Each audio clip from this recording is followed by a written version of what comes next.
In the winter of 1887, along a forgotten road in Colorado Territory, a woman stumbles through knee-deep snow with bare feet and a torn dress.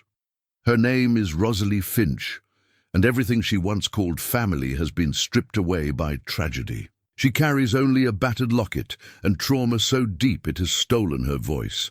When she collapses near the fence line of the Ashford ranch, she's found by Colt, a wealthy cattleman who speaks little and trusts even less. Most men would have taken her to town, asked questions, demanded explanations, but Colt sees something in her broken silence that mirrors his own wounds from the war. Without a word, he carries her inside. Without questions, he gives her shelter. And in the months that follow, two damaged souls begin to heal through the quiet language of kindness and shared work. But what happens when the darkness that destroyed Rosalie's family finally tracks her down to this sanctuary of silence? Before we jump back in, tell us where you're tuning in from. And if this story touches you, make sure you're subscribed, because tomorrow I've saved something extra special for you. The Ashford Ranch stretched across 15,000 acres of Colorado Territory, like a kingdom carved from wilderness and willpower. When the morning sun crested the Rocky Mountains, it painted the snow-covered pastures in shades of gold that reminded a man why he'd chosen to build his life in such a place. The main house sat like a fortress against the elements, 2 stories of solid timber and stone, with wide porches that wrapped around 3 sides and windows that caught every precious ray of winter light. Colt Ashford had built this empire with his own hands, starting with nothing but a war pension and the kind of stubborn determination that comes from surviving things that kill other men. At 38, he moved through his domain with the measured pace of someone who had learned that hasty decisions cost lives. His hair, dark as winter pine, showed threads of silver at the temples, not from age, but from carrying burdens that aged a man's soul faster than time. Every morning before dawn, he walked the same route through his house, down the main staircase, with its hand-carved banister, through the great room with its massive stone fireplace, past the dining room where he'd never entertained guests, and into the kitchen where Maria Gonzalez had coffee waiting. She'd been with him for 7 years, ever since he'd found her family stranded by a broken wagon wheel and offered them work and shelter. Her husband, Roberto, managed the bunkhouse and the dozen ranch hands who worked the cattle. Maria understood Colt's silence. She'd seen the medal he kept locked in his desk drawer, a bronze star that spoke of valor he'd never discuss. She'd watched him wake from nightmares that left him standing on the porch in his nightclothes, staring at horizons only he could see. When well-meaning neighbors asked why such a successful man remained unmarried, Maria would simply say that some wounds take longer to heal than others. The ranch operated with the precision of a military unit, because Colt ran it the only way. He knew how. Every fence post was straight, every gate properly latched, every animal accounted for. His Hereford cattle were the finest in 3 counties, and his horses were sought after from Denver to Santa Fe. Money wasn't something he worried about anymore. The war had taught him that security came from preparation, not wealth, though he'd managed to accumulate plenty of both. But this morning was different from all the others that had come before it. In the blue-grey hour before sunrise, Colt stood at his bedroom window, looking down at the guest room on the first floor where a woman lay sleeping. He'd carried her there 6 hours ago, her body so light in his arms that she seemed made of winter air and sorrow. The torn fabric of her dress had been fine once, silk and lace that spoke of prosperity and care. The bare feet he'd wrapped in, warm blankets, were soft, not hardened by years of walking rough ground. She'd stirred only once as he'd settled her under the quilts his mother had made decades ago. Her eyes had opened, wide and dark as mountain pools, and fixed on his face with an expression he recognized. It was the look of someone who had learned that the world could turn savage without warning, someone who had seen the worst of what people could do to each other. In that moment of recognition, something had passed between them, an understanding that required no words. Then her eyes had drifted to the battered silver locket clutched in her hand, and she'd closed them again, turning her face toward the wall. Colt had seen men die holding photographs of their wives and children.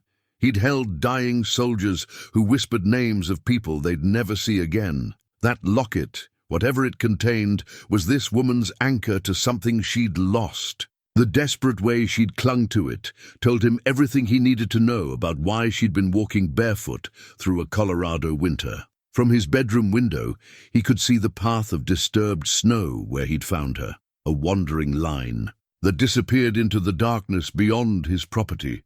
Whatever had brought her to his fence line, she'd been traveling for some time. Her exhaustion hadn't been the tiredness of a single day's journey, but the bone-deep weariness of someone who had been running until she had nothing left. As the sun climbed higher, painting the snow-covered pastures in brilliant white, Colt made his decision. He would ask no questions. He would demand no explanations. Whatever had brought this woman to his land, whatever she was fleeing from, he would offer what he could: shelter, safety, and the respect of silence. It was the same gift he'd wished for when he'd returned from the war, a place where no one demanded to know about the things that woke him in the night, where his past could rest undisturbed while he built something new from the ashes of who he used to be. Below, Maria's voice drifted up from the kitchen, speaking soft Spanish words to Roberto as they prepared for another day. Soon the ranch hands would emerge from the bunkhouse for breakfast, and the familiar rhythm of ranch life would begin. But everything had changed with the arrival of the woman sleeping in his guest room, though none of them knew it yet. Colt, dressed in the same clothes he wore every day, wool pants, flannel shirt, leather boots worn soft with age and care. But as he reached for the door handle, he found himself moving more quietly than usual, conscious of the sleeping woman below. For the first time in years, the silence of his house felt different. It no longer seemed empty. It felt full of possibility. Rosalie Finch awakened to the sound of voices speaking in gentle Spanish, the words flowing like water over stones. For a moment, she couldn't remember where she was, only that the bed beneath her was soft and warm, so different from the hard ground and bitter cold that had been her world for endless days. Then memory returned. The snow, the fence, the man with kind eyes who had carried her to safety without asking her name. She lay still, listening to the rhythm of the household awakening around her. Footsteps crossed overhead, measured and careful. A door opened and closed. Water ran in pipes somewhere behind the walls. These were the sounds of a home where people moved with purpose and consideration for others, so different from the chaos and violence that had shattered her own world. The guest room where she found herself was simple but comfortable, furnished with pieces that spoke of careful craftsmanship rather than expensive taste. A handmade quilt covered her, its pattern of interlocking rings, worked in shades of blue and cream. The walls held no pictures, but the single window looked out onto a world transformed by snow into something clean and peaceful. Her torn dress had been draped over a chair beside the bed, and she clutched the silver locket that had never left her grasp. Even in unconsciousness, her fingers had remained wrapped around the only thing she had left of her former life. Inside the locket, pressed behind cracked glass, was a photograph so precious that losing it would be like losing her soul all over. Again, a soft knock at the door made her heart race with sudden panic. She pulled the quilt up to her chin, her voice trapped somewhere deep in her throat, where words had retreated, after witnessing things that should never be spoken aloud. "Senora." The voice was female, older, kind. "I have brought you some things." The door opened slowly, and a woman in her 50s entered, carrying a bundle of clothes and a steaming cup. Her grey hair was pulled back in a neat bun, and her dark eyes held the warm authority of someone accustomed to caring for others. She moved with the unhurried grace of a person who understood that frightened creatures needed patience above all else. "I am Maria," she said, setting the cup on the bedside table. The scent of chamomile tea filled the room. "I help Signor Colt with the house. These clothes, they belong to his sister. She was about your size, I think." Rosalie's eyes went to the bundle, a simple grey wool dress, clean undergarments, warm stockings, and a pair of leather boots that looked barely worn. The generosity of strangers had become foreign to her. For so long, every face had meant danger, every approach a potential threat. Maria seemed to understand her silence. She didn't push for conversation or explanations. Instead, she moved to the washstand and poured water from a blue ceramic pitcher into the matching bowl. Steam rose from its surface. "When you are ready," Maria said, "there is food in the kitchen. Senor Colt, he has gone to check the cattle, but he said you should eat when you wake. He said you should rest as long as you need." The kindness in her voice nearly broke something inside Rosalie that had been holding together through sheer will. She tried to speak, to offer thanks, but her throat remained closed, the words locked away with everything else she couldn't bear. To remember, Maria studied her with eyes that had seen enough of life to recognize deep grief. "You do not need to talk, mijita. Sometimes silence is the wisest choice. Senor Colt, he understands this too." She moved toward the door, then paused. "The bathroom is across the hall. Hot water comes from the tap. Senor Colt, he installed. Pipes from the well. Take your time. No one will hurry you here." After Maria left, Rosalie sat on the edge of the bed, holding the clean clothes against her chest. The simple grey dress was made of good wool, mended in places with tiny, careful stitches. The boots were soft leather, broken in by someone who had walked gently through the world. These had belonged to a sister, someone who had been loved and cared for. She rose slowly, her body still weak from cold and exhaustion, and made her way to the washstand. The warm water felt like a luxury beyond measure, as she cleaned away the dirt and desperation of her long journey. In the small mirror above the washstand, she saw a stranger, a thin woman with hollow cheeks and eyes that held too much knowledge of cruelty. Her dark hair hung lank and lifeless around her shoulders, but as she washed and dressed in the borrowed clothes, something began to shift inside her. The dress fit well, the boots were comfortable, and for the first time in months she felt human again, rather than like a hunted animal. The torn silk dress lay where Maria had left it, a reminder of the life that had been destroyed. Once, she had worn such dresses to dinner parties and church socials, had danced in them at barn raisings and wedding celebrations. That woman felt like someone from a dream now, someone who had believed the world was fundamentally good, and that terrible. Things happened to other people. She folded the ruined dress carefully and placed it in the bottom drawer of the dresser, not ready to throw it away, but ready to put it aside. Then she sat in the chair by the window, the silver locket warm in her palm, and watched the sun climb higher over a landscape that seemed to promise peace. From the kitchen came the sounds of breakfast, the sizzle of bacon in a pan, the clink of dishes, Roberto's deep voice thanking Maria for coffee. Normal sounds of a household beginning its day. She had forgotten such sounds existed, had lived so long with only fear and silence and the constant need to keep moving. When the breakfast sounds quieted and she heard the back door close as Roberto went to his work, Rosalie finally found the courage to leave the guest room.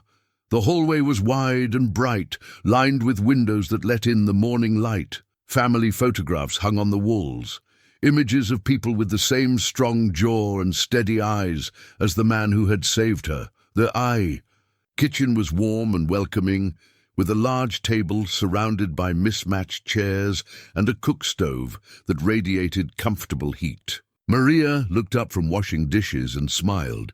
"Buenos dias, mijita. Come, sit. I have kept your breakfast warm." Rosalie took a seat at the table, and Maria placed before her a plate of eggs, bacon, and fresh biscuits, along with a jar of honey, and butter, still soft from churning. The food was simple but perfectly prepared, each bite a reminder of how long it had been since she'd eaten a proper meal. Maria didn't try to make conversation. She simply refilled Rosalie's teacup when it emptied and occasionally hummed softly as she worked. The companionable silence felt like a gift. No pressure to explain herself, no questions about where she'd come from or why she couldn't speak. When footsteps sounded on the front porch, Rosalie tensed, her hand instinctively moving to the locket, at her throat. But Maria's calm expression didn't change. "That is only Senor Colt," she said gently. "He comes for coffee before riding out to the far pastures." The door opened, and he entered, bringing with him the scent of cold air and horses. He was taller than she remembered, broad-shouldered in his worn coat, his dark hair touched with frost. When he saw her sitting at the table, he stopped, removing his hat with unconscious courtesy. Their eyes met across the kitchen, and again. She felt that strange recognition. Two people who had learned that words could be weapons, that silence could be sanctuary. He nodded once, a gesture of acknowledgement that asked nothing and promised everything. "Ma'am," he said simply, then turned to Maria. "Coffee, if you please." And in that moment, Rosalie understood that she had found something she'd thought was lost forever, a place where she could begin to heal. 3 days passed in the gentle rhythm of the Ashford ranch, and Rosalie began to understand the careful choreography of a well-run household. She watched from the kitchen window as Colt emerged each morning before dawn, his breath visible in the cold air as he walked to the barn. She learned that he checked every animal personally, that he knew each horse by name and temperament, that his hands were gentle with creatures that depended on him for care. The hand-carved wooden cross she'd carried in her dress pocket now sat on the windowsill of her room, catching the morning light.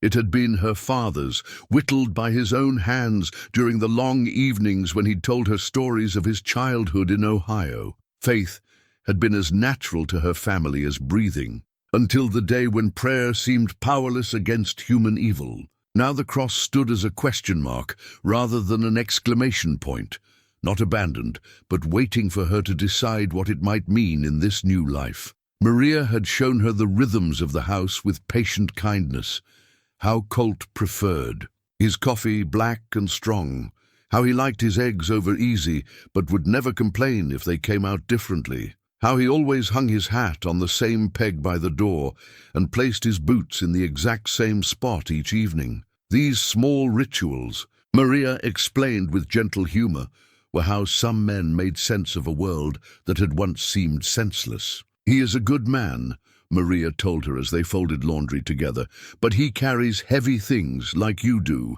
Sometimes heavy things make people quiet, but that does not mean their hearts are not speaking." Rosalie found herself drawn to small tasks around the house. Without being asked, she began setting the table for meals, sweeping the front porch, tending the fire in the great room. Her hands remembered domestic skills that had once been second nature: how to fold a fitted sheet, how to arrange flowers in a simple vase, how to mend a torn seam so it was stronger than before. Colt noticed everything, but said nothing. She would catch him watching her from the doorway as she worked, his expression thoughtful but undemanding. Sometimes their eyes would meet, and he would nod slightly, not approval exactly, but acknowledgement, recognition of her need to contribute, to be useful rather than simply sheltered. On the 4th morning, she found the courage to venture outside. The snow had stopped falling, and the world lay pristine under a blanket of white that sparkled like scattered diamonds. Her breath formed clouds in the crisp air as she walked carefully across the yard, Maria's borrowed boots crunching softly in the snow. The barn was warm and dim, filled with the gentle sounds of horses moving in their stalls, and the sweet scent of hay. She stood in the doorway watching Colt brush a magnificent black stallion. His movements were rhythmic and soothing, and the horse stood perfectly still under his care, eyes half closed in contentment. He sensed her presence and turned, brush still in hand. For a moment, they simply looked at each other across the width of the barn. Then he gestured to a smaller horse in the next stall, a gentle-eyed mare, the color of autumn leaves. "This is Ginger," he said quietly, his voice carrying easily in the peaceful space. "She's getting on in years, but she's got a good heart." It was the longest sentence she'd heard him speak, and she understood it was an invitation. Nudging slowly, she approached the stall. The mare stretched her neck over the gate, velvet nostrils investigating this new person with curious interest. Rosalie reached up tentatively, her fingers stroking the soft muzzle. The simple contact, warm, living, innocent, brought tears to her eyes. She'd forgotten what it felt like to touch something that meant no harm, to stand close to a creature that wanted nothing from her but gentle attention. Colt watched her for a moment, then quietly moved to continue his work with the stallion. No questions, no conversation, just acceptance of her presence in his world. The silence between them felt natural now, comfortable rather than strained. She spent an hour in the barn that morning, reacquainting herself with the simple pleasure of being near animals that knew nothing of human cruelty. When she finally returned to the house, she found Maria preparing lunch and wordlessly joined in, setting the table and slicing bread with movements that felt less tentative than they had the day before. That evening, as she sat by the fire in the great room, she noticed Colt reading at his desk in the corner. A leather-bound ledger lay open before him, but his attention had drifted to the flames dancing in the fireplace. She studied his profile, the strong jaw, the lines around his eyes that spoke of squinting into prairie sun and winter wind, the way his shoulders carried themselves as if always ready for responsibility. She wondered what battles he'd fought, what memories kept him awake at night. Maria had mentioned the war, but Rosalie knew there were different kinds of wars. Some fought on distant battlefields, others waged in the quiet spaces of a man's own heart. When he rose to bank the fire for the night, she stood as well, uncertain of the protocol in this house, where she was neither family nor servant, but something in between. He paused, poker in hand, and looked at her with those steady grey eyes. "Sleep well," he said simply, and she heard in those two words a promise that her rest would be undisturbed, that this house would stand guard over her dreams. She managed a small nod in response, her first real communication since her arrival. It wasn't much, but it was something, a tiny bridge built between two islands of silence. In her room that night, she sat on the edge of the bed, holding the wooden cross, turning it over in her fingers. Outside her window, snow began to fall again, soft flakes drifting past the glass like prayers made visible. For the first time since her world had shattered, she felt something that might eventually become peace. The locket lay on the nightstand. Beside her, its weight both comfort and burden. Inside, behind the cracked glass, her family smiled at her from a photograph taken on a day when they'd believed in happy endings. Someday, perhaps, she would be ready to share their story. But not yet. For now, it was enough to know that in this house, her silence was respected, her grief was witnessed without judgment, and her healing could happen at its own pace. Tomorrow would bring new, small steps forward. Tonight, she would sleep without fear for the first time in months, wrapped in quilts made by the mother of the man who had saved her life by asking nothing of her but the gift of her presence. As she drifted toward sleep, she heard the house settling around her, the soft pop of cooling timbers, the whisper of wind around the eaves, the distant sound of Colt's boots on the stairs as he made his way to his own rest. These were the sounds of home, of safety, of a place where broken things could slowly become whole again. The wooden cross caught a beam of moonlight from the window, and for the first time since she'd lost everything, Rosalie thought she might one day find her way back to believing in something larger than loss. The peace of the Ashford ranch shattered on a Tuesday morning when 3 riders appeared at the main gate like harbingers of a past that refused to stay buried. Rosalie was in the kitchen with Maria, learning to knead dough for the evening's bread, when Roberto burst through the back door with urgency written across his weathered face. "Senor Colt," he called toward the barn, his voice carrying the sharp edge of warning. Strangers coming up the road, they looked like trouble. Through the kitchen window, Rosalie could see them approaching. 3 men on horseback, their long coats dark against the pristine snow. Even at a distance, something about their bearing made her blood turn to ice water.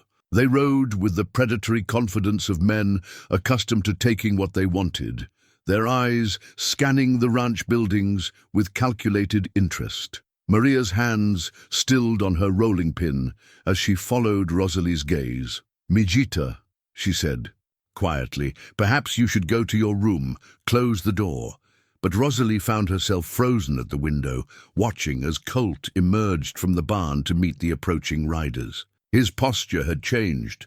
Shoulders squared, stance wider, every line of his body speaking the language of a man prepared for conflict. This was the soldier Maria had hinted at, the warrior hidden beneath the quiet rancher's exterior, the lead. Ryder was a lean man, with a scraggly beard and eyes like chips of flint. He wore a badge on his coat that caught the morning sunlight, but there was something about the way he wore it that suggested authority without legitimacy. When he spoke, his voice carried across the yard with the harsh confidence of a man who believed might made right. "Morning, friend," he called to Colt, though there was nothing friendly in his tone. "Name's Marshal Tucker. We're looking for a woman who might have passed through these parts. Dangerous fugitive. Goes by the name of Rose Finch." Rosalie's heart stopped. Rose, the name her husband had called her in tender moments. The name that had died with him on that terrible day when their peaceful world had exploded into violence and flame. Hearing it spoken by this man's lips felt like desecration. "Can't say I've seen any strangers," Colt replied, his voice level and unrevealing. "What's this woman supposed to have done?" The second rider, a heavy-set man with cruel eyes, pulled a folded paper from his coat pocket. Even from the kitchen window, Rosalie could see it was a wanted poster, the ink still fresh enough to suggest recent printing. The crude sketch bore enough resemblance to her face to make her knees weak. "Murder," Tucker said with satisfaction. "Killed her husband and child in cold blood, then burned down their house to cover the evidence. Been tracking her for weeks. Trail's gone cold, but we know she came through this territory." The lie was so monstrous, so perfectly inverted from the truth, that Rosalie had to grip the windowsill to keep from falling. Behind her, Maria's sharp intake of breath told her that the older woman understood exactly who these men were hunting. Colt studied the poster for a long moment, his expression giving nothing away. When he handed it back, his movements were deliberate and controlled. "Like I said, haven't seen anyone matching that description. You boys might try the settlements further south. Lot of traffic through those parts this time of year." The third rider, younger than the others but with the same predatory gleam in his eyes, leaned forward in his saddle. "You sure about that?" "Mister, we heard tell there's been smoke from your chimney day and night lately. Might be you're harboring someone and don't even know they're wanted." It was a fishing expedition, Rosalie realized. They weren't certain she was here, but they suspected. Someone, somewhere, had seen her or heard something that led them to this area. The thought of bringing danger to Colt and his people made her stomach clench with familiar guilt. "Smoke from the chimney in winter," Colt said, with just a touch of dry humor. "Well, that's surely suspicious. Next thing you know, you'll be investigating folks for having lanterns after dark." Tucker's eyes narrowed. "We'd like to take a look around your property if you don't mind, just to be thorough." "I do mind," Colt said, and now there was steel in his voice that made even these hard men shift uncomfortably in their saddles. "This is private property, and you've got no warrant that I can see. If you want to search my land, you'll need to come back with proper legal authority." "Now listen here," the heavy-set man began, but Tucker held up a hand to silence him. "Of course, we understand your position," Tucker said with false reasonableness. "Property rights and all that. But you should know that harboring a fugitive is a serious crime. If we find out you've been sheltering this woman..." He let the threat hang in the air like smoke from a dying fire. "I appreciate the warning," Colt replied, unmoved. "Now, unless you have other business here, I've got cattle to tend." The three men exchanged glances, clearly frustrated by his calm resistance to their intimidation. Tucker folded the wanted poster and tucked it back into his coat. "We'll be staying in town for a few days," he said. "Asking questions, checking with the neighbors. If you remember seeing anything or anyone, that might be helpful. We'd appreciate you letting us know." "I'll be sure to do that," Colt said, though his tone suggested the opposite.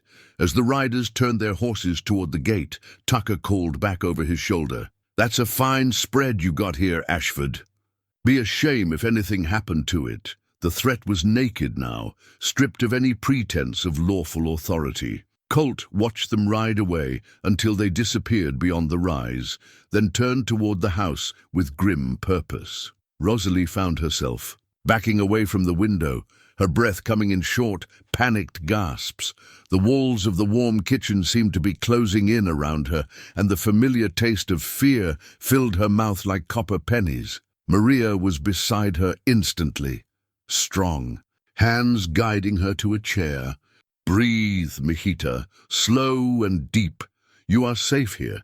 But safety was an illusion, Rosalie knew. She had brought death to this peaceful place, just as she had brought it to her own family.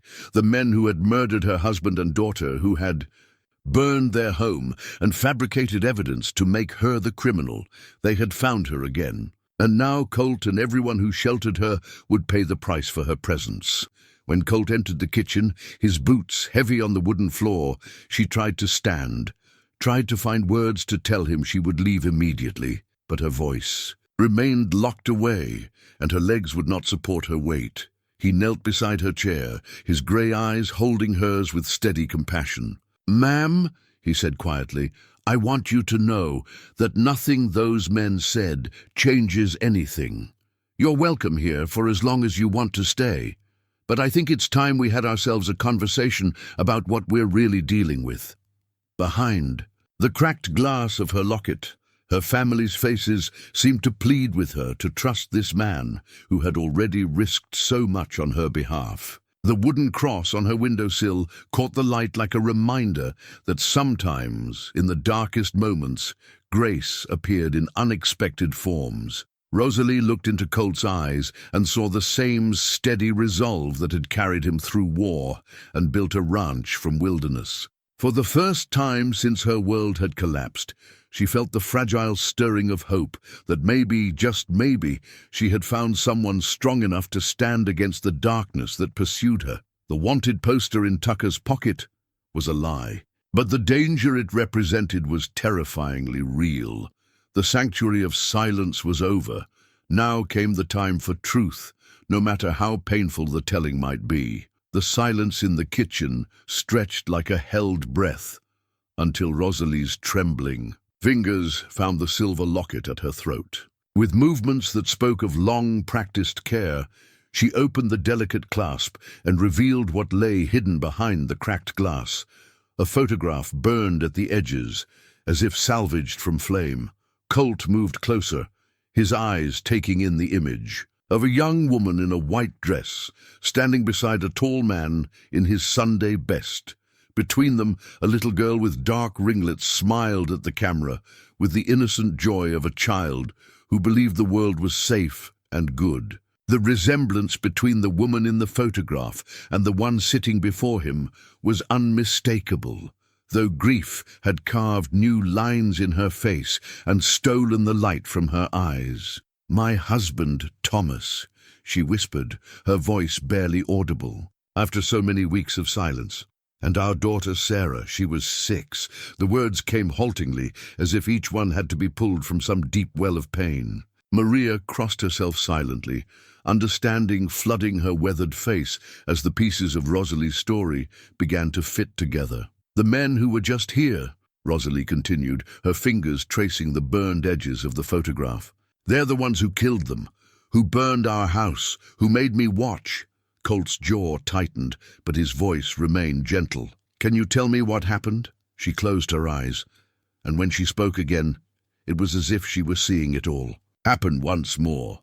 Thomas owned a sawmill outside of Pueblo, good land near the river. We'd been there 5 years, built everything from nothing. Sarah was starting to read, learning her letters from the Bible my mother gave me. A tear slipped down her cheek, but she pressed on, as if the words had been waiting too long to be spoken. 3 men came to the mill in October, said they represented investors from Denver who wanted to buy Thomas out. He told them the land wasn't for sale. It was our home, our future. They said they'd be back with a better offer. She opened her eyes, meeting Colt's steady gaze. They came back, all right. 2 weeks later, in the middle of the night. Maria moved quietly to the stove, pouring tea with hands that shook slightly. She'd seen enough of the world to know where this story was heading, and her heart ached for the young woman who had to live with such memories. They broke down our door, Rosalie whispered. Thomas tried to protect us, but there were 3 of them, and they had guns. They made me watch while they... Her voice broke entirely. Colt leaned forward, his presence steady and grounding. You don't have to tell me everything, not now. But she shook her head, finding strength from somewhere deep inside. You need to know what you're risking by keeping me here. After they killed Thomas and Sarah, they set fire to the house. But they wanted it to look like I had done it, like I had murdered my own family and tried to burn the evidence. The badge that man was wearing, Colt said quietly. Tucker, he called himself. Was he one of them? The leader, she confirmed, her hand moving instinctively to her throat where bruises had long since faded. He's the one who strangled me, left me for dead in the flames. I only survived because part of the roof collapsed, and I fell through into the root cellar. The fire burned over me, but it didn't reach where I landed. The kitchen fell silent, except for the gentle bubbling of the tea kettle and the soft whisper of snow against the windows. Colt studied the photograph again, seeing now not just a family portrait, but evidence of lives cut short by greed and violence. How long were you in that cellar, he asked. 2 days. When I finally crawled out, the house was ash and the mill was gone. There were men in town asking questions about the fire, about the poor woman who had lost her mind and killed her family before, burning them all. Tucker and his men had been busy spreading their story. She lifted the locket, showing him a hidden compartment behind the photograph that she opened with a fingernail. Inside, folded tiny, was a piece of paper that looked official, even in its miniature state. Land deed, she explained. My father's name is on it, then Thomas's. It's all that's left to prove what really happened, what they really wanted. Her voice grew stronger as she spoke, as if sharing the burden was giving her back some of her power. They needed me dead to file their claim, but they needed it to look legal. A murderer who died in her own fire would be perfect. No heirs. To contest the deed. Colt took the deed carefully, his eyes scanning the careful script that detailed ownership of prime timberland along the Arkansas River. He understood now why these men had been so thorough in their deception, why they'd gone to the trouble of creating a wanted poster and playing the role of lawmen. You've been running ever since, he said. It wasn't a question. 3 months, she confirmed. Walking mostly, sleeping rough. I couldn't trust anyone in Pueblo. Tucker had everyone convinced I was a killer. I just kept moving north, thinking maybe I could find someone who would listen, someone who could help me prove the truth. Why didn't you go to the territorial authorities, real law enforcement? A bitter smile crossed her face. With what proof? My word against 3 men with badges and a story that made me look guilty. I'm a woman with no family, no connections, no money. They had papers that showed I was a murderer. Who would believe me? Colt folded the deed carefully and handed it back to her. In his years of fighting, both in war and in building his ranch, he'd learned to recognize truth when he heard it. Everything about her story rang with the authenticity of lived trauma. The small details, the way her body tensed when she spoke of violence, the careful way she held the locket as if it contained her very soul. They'll be back, he said finally. Men like that don't give up when there's money involved. I know. Her voice was barely a whisper. I should leave. Tonight. I've brought enough danger to your home already. No. The word came out harder than he'd intended, and he softened his tone. No, you shouldn't leave. Running hasn't solved anything so far, has it? These men found you here. They'll find you anywhere you go. Maria set the teacup gently beside Rosalie's elbow, her hand briefly touching the younger woman's shoulder in a gesture of comfort and solidarity. "Senor Colt is right," she said firmly. "Running only makes you tired. Sometimes a person must turn and face the wolf." Rosalie looked between them, seeing something in their faces that she'd almost forgotten existed. The willingness of good people to stand against injustice, even when it wasn't their fight. "You don't understand," she said desperately. "These men are killers. They won't hesitate to hurt anyone who gets in their way. If you help me, if you stand against them, they'll destroy everything you've built here." Colt stood, moving to the window to look out at the ranch he'd carved from wilderness with his own hands. The barn where he'd taught her to gentle horses. The pastures where his cattle grazed. The bunkhouse where men who'd become family slept in peace. All of it could be lost if he made the wrong choice. But when he turned back to face her, his expression was resolute. "Mom," he said quietly, "I've seen what happens when good people do nothing, while evil ones take what they want. I've seen towns burned and families destroyed because folks minded their own business instead of standing together." He moved closer, his grey eyes holding hers with steady conviction. "I didn't pull you out of that snow just to hand you over to the men who put you there." In that moment, looking at his face, Rosalie finally understood what Maria had been trying to tell her. About this quiet man, he wasn't just offering shelter, he was offering to fight. And for the first time since her world had collapsed, she felt something stronger than despair stirring in her chest. Hope was a dangerous thing for someone who had lost everything. But as she sat in the warm kitchen, surrounded by people who had chosen to believe her story and stand with her, she felt its first tentative flames beginning to kindle in her heart. The leather-bound journal lay open on Colt's desk, its pages yellowed with age and filled with his father's careful handwriting. Samuel Ashford had started the ranch with nothing but determination and a belief that a man's worth was measured not by what he accumulated, but by what he was willing to sacrifice for others. On the page before Colt, written in fading ink, were words that seemed meant for this moment. "A ranch is more than land and cattle. It's a promise to stand as sanctuary for those who need it most." 3 days had passed since Rosalie's revelation, and the atmosphere around the ranch had shifted. From peaceful routine to quiet preparation, Colt moved through his daily tasks with the measured efficiency of a man making ready for battle, while Rosalie threw herself into work with the desperate energy of someone trying to earn her place in a world that had rejected her. She had insisted on taking over more of the household duties, despite Maria's gentle protests that she was a guest, not a servant. But Rosalie understood what Maria perhaps did not, that in this house contribution was a form of belonging, and she needed to belong somewhere before the wolves returned to tear it all down. "Show me how to preserve the meat," she asked Maria, as they worked together in the kitchen, "and how to store grain so it won't spoil, how to make soap from lye and fat." These were skills her mother had taught her long ago, before marriage and prosperity had made such knowledge seem unnecessary.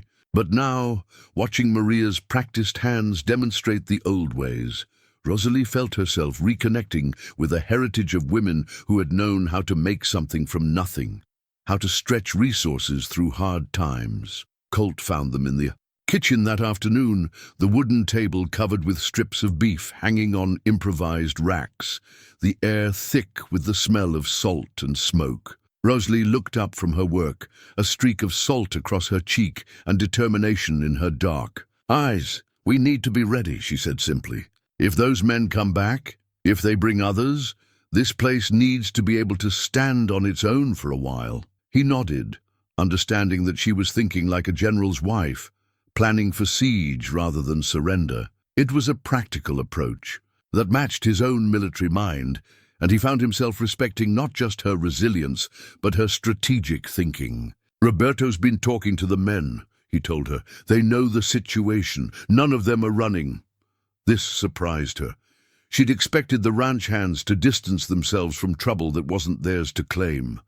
But Roberto had gathered them in the bunkhouse that first evening and explained the situation in his mixture of Spanish and English that somehow made everything clear. Senora Rosalie, he'd told them. She is family now. Family doesn't run when wolves come hunting. The men, weathered cowboys who'd spent their lives moving from ranch to ranch, following work and wages, had listened with the gravity of soldiers receiving orders. Then, one by one, they'd nodded their agreement. Not because Colt paid their wages, but because the code of the West demanded that good men stand together against evil ones. Now, as Rosalie worked beside Maria to prepare for an uncertain future, she could see those men through the kitchen window, going about their tasks with new purpose. They checked the fences more carefully, kept their rifles closer at hand, and rode in pairs when checking the far pastures. "They're good men," Colt said, following her gaze.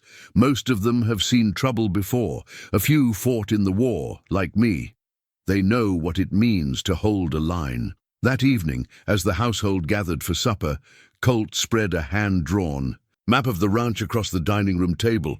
It showed every building, every fence line, every approach that riders might take. His father's journal lay beside it, open to pages that detailed the defensive preparations Samuel Ashford had made during the Indian troubles of the 1860s. "The house sits on the highest ground," Colt explained, pointing to the careful markings. "On the map, good sight lines in all directions, solid stone foundation, thick walls. The barn's built the same way.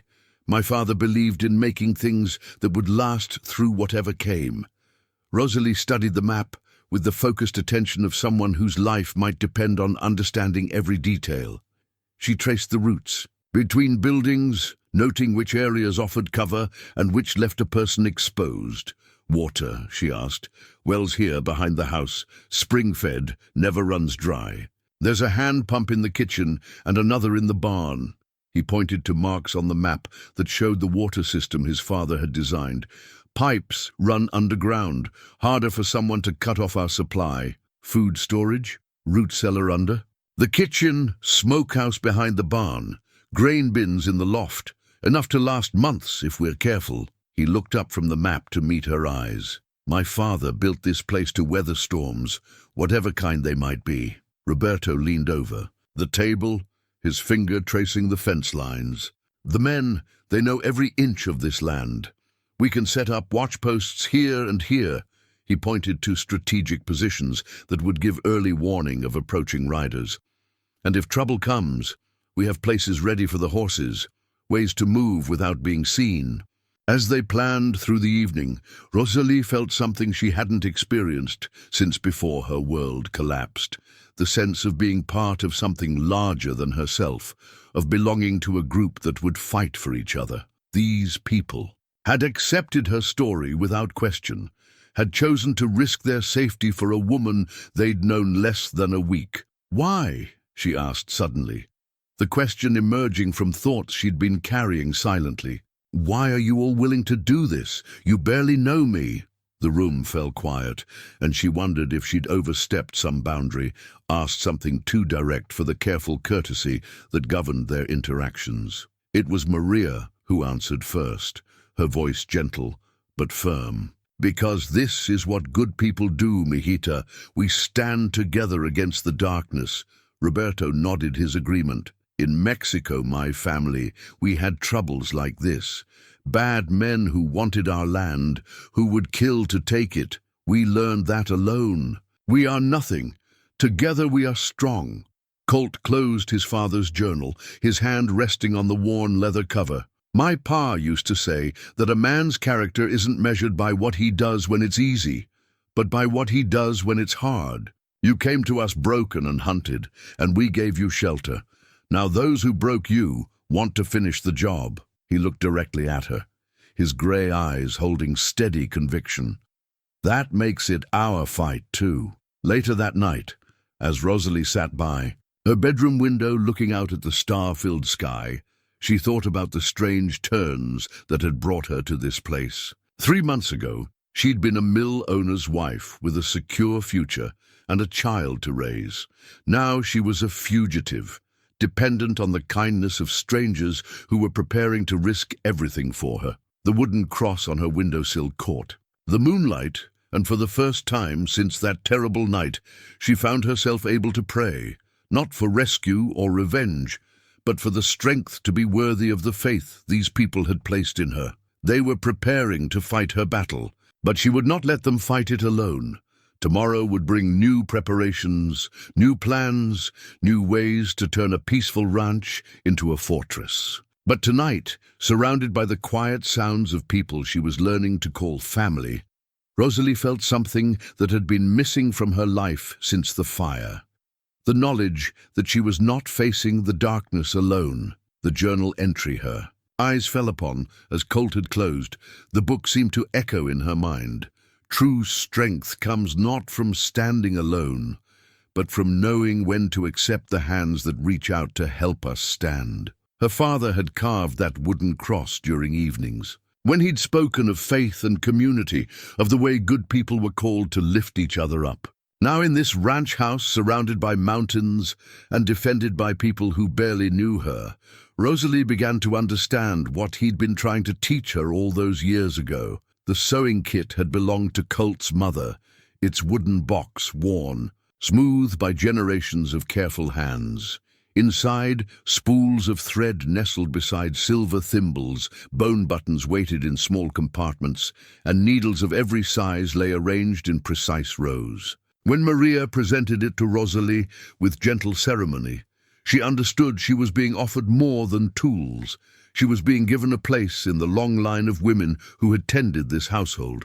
Senora Ashford, she was very skilled, Maria explained, as they sat together in the morning light that streamed through the kitchen window. She could make a dress from feed sacks that looked finer than anything from the store in town, and her quilts, they were like prayers stitched in cloth. Rosalie ran her fingers over the smooth wood of the box, feeling the slight depressions, worn by other hands, other years of patient work. Since arriving at the ranch, she'd mended torn shirts and darned socks with makeshift supplies, but having proper tools felt like being welcomed into a sacred tradition. "There are things in the attic," Maria continued, "fabric pieces, patterns, quilts that need finishing.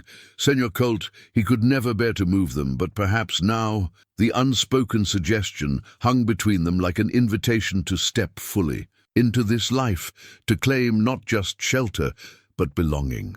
Rosalie nodded slowly, understanding that accepting this gift meant accepting the role of woman of the house, with all the responsibilities and privileges that entailed. That afternoon, she climbed the narrow stairs to the attic, the sewing kit tucked under her arm like a treasure. The space under the eaves was filled with carefully stored memories, trunks of clothes, boxes of books, furniture draped in sheets like sleeping ghosts. But what drew her attention was the quilting frame set up near the single window, where natural light would be best for close work. Stretched in the frame was a partially completed quilt in shades of blue and white, its pattern intricate and beautiful. A basket beside the frame held cut pieces ready for assembly, and a folder contained careful drawings showing how the design was meant to progress. Someone had been in the middle of creating something magnificent when death or departure had interrupted the work. Rosalie studied the stitches already in place, admiring the tiny, even work that spoke of years of practice and infinite patience. She could almost see the woman who had worked here, Colt's mother perhaps, or his sister, sitting in the chair that waited beside the frame, her needle catching the light as she built beauty one stitch at a time. As the days passed, she fell into a rhythm that felt both new and ancient. Mornings were spent in the kitchen with Maria, learning the particular preferences of the household and perfecting skills that had grown rusty during her months of running. Afternoons found her in the attic, working on the abandoned quilt while snow whispered against the window and the house settled around her with comfortable sighs. The repetitive motion of sewing had a healing quality she hadn't expected. As her needle moved in and out of the fabric, following patterns laid down by other hands, she found her mind quieting. The constant vigilance that had kept her alive during her months of flight began to ease, replaced by the meditative peace of useful work. Colt found her there one evening as the sun was setting, the attic filled with golden light that made the blue and white fabric glow like captured sky. She looked up from her work to find him standing at the top of the stairs, his expression thoughtful as he took in the scene. "My mother started that quilt the year I was born," he said quietly, moving closer to examine her progress. "She worked on it every winter for 20 years, adding pieces as our family grew, recording our history in cloth." Rosalie's needle stilled in her hand. "I can stop if you'd rather. I didn't realize—" "No," he said quickly, then softened his tone. "Please, don't stop. It's been waiting up here for 15 years, hoping for hands that could finish what she started." He touched the edge of the fabric gently, his fingers tracing patterns his mother had stitched when he was a child. "She always said a quilt wasn't meant to sit unfinished, said they only had meaning when they were keeping someone warm." As winter deepened around the ranch, their daily routines took on new significance. What had begun as necessity, preparing for potential siege, evolved into something richer. The household was becoming a family bound not by blood, but by choice, by the decision to stand together against whatever might come. Rosalie found herself learning not just the practical skills of running a ranch household, but the subtler arts of reading the rhythms of people who had learned to work as one. She discovered that Roberto sang softly in Spanish when he was content, that Maria hummed old lullabies when she was worried, that Colt grew very still and quiet when he was thinking through problems. In the evenings, after the dishes were cleared and the livestock tended, they would gather in the great room, where the fire painted dancing shadows on the walls. Sometimes Roberto would bring his guitar and play melodies that spoke of distant places and eternal longings. Sometimes Maria would tell stories of her childhood in New Mexico, tales full of wise women and brave men, and the magic that lived in ordinary moments.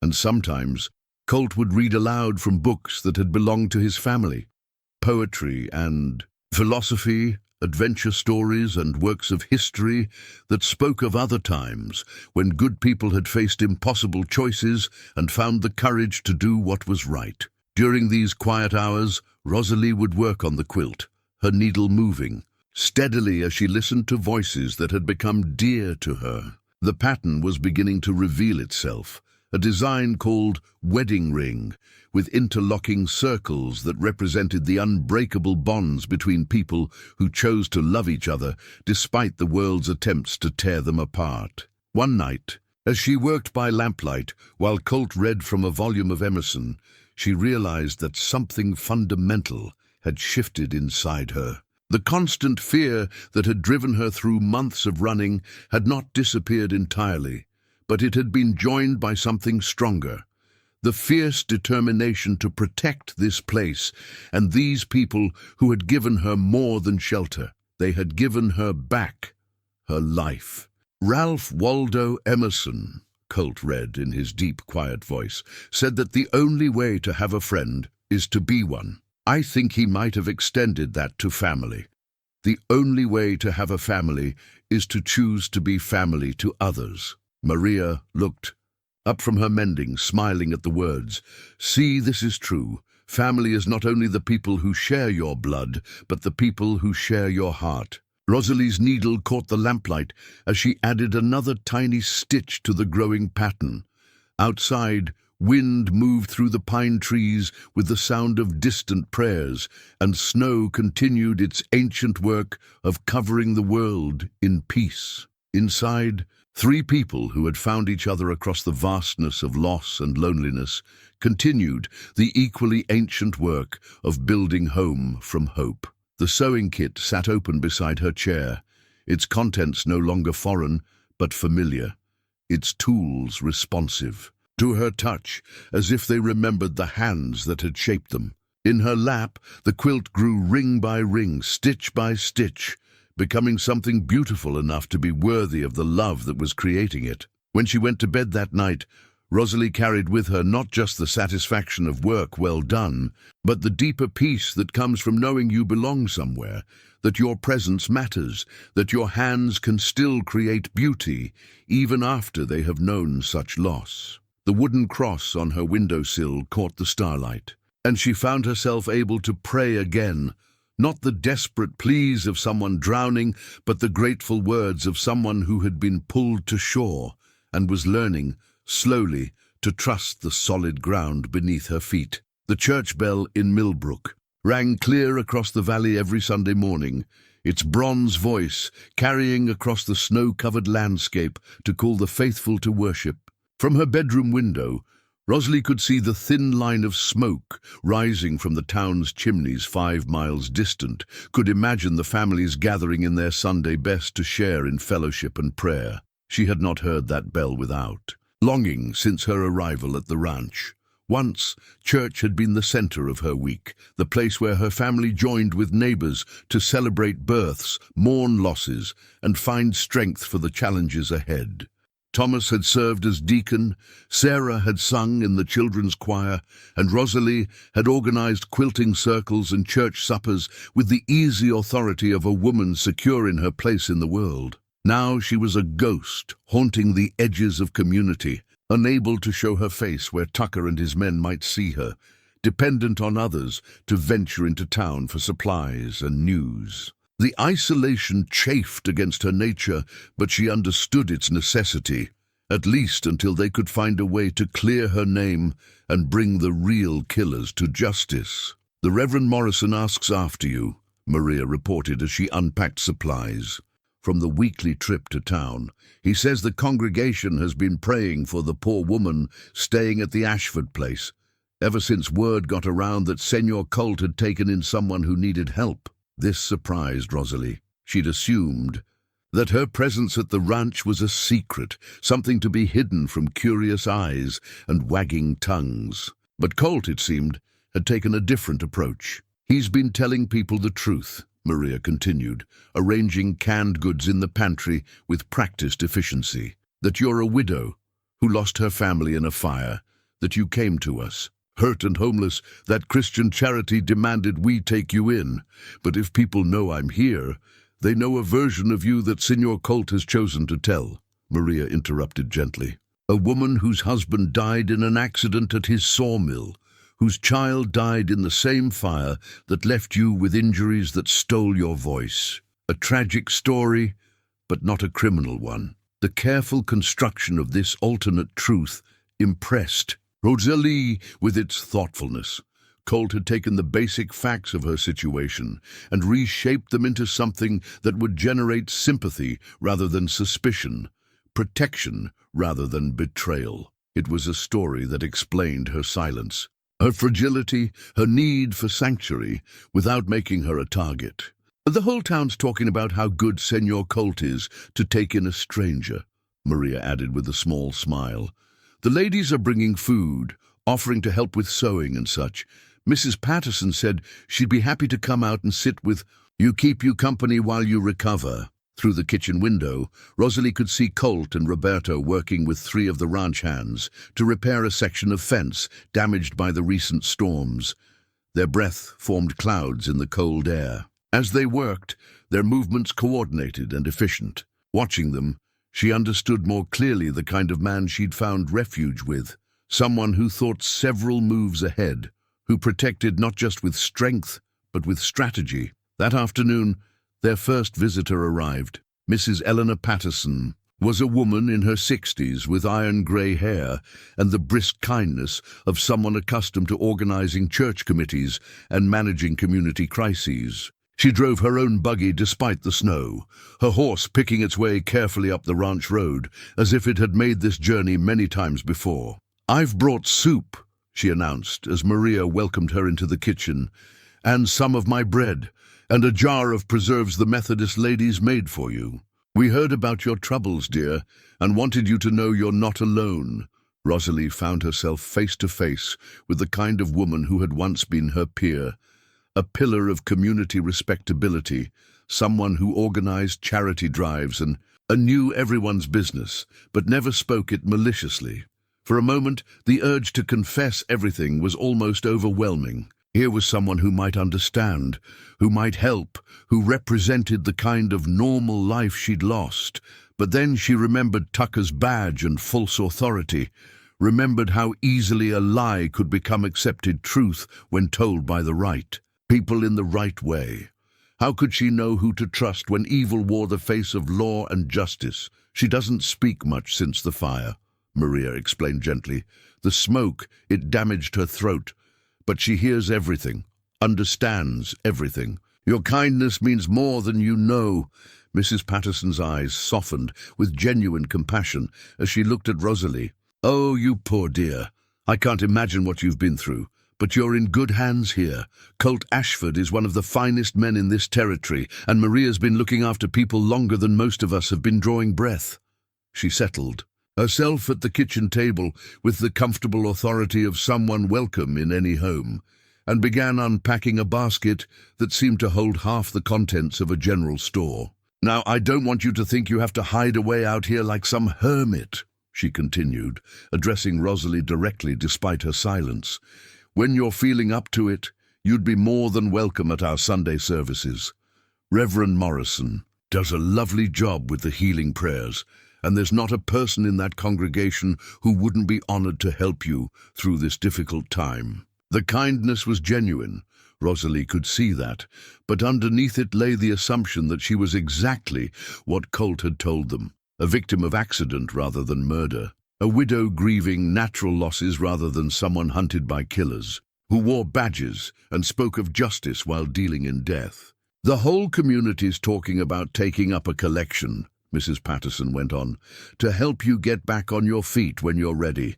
Land's getting scarce, but there are still good homestead claims to be had if a person knows where to. Look, a woman alone has challenges, of course, but there are ways to manage if you've got the community behind you. As the afternoon wore on, other visitors arrived.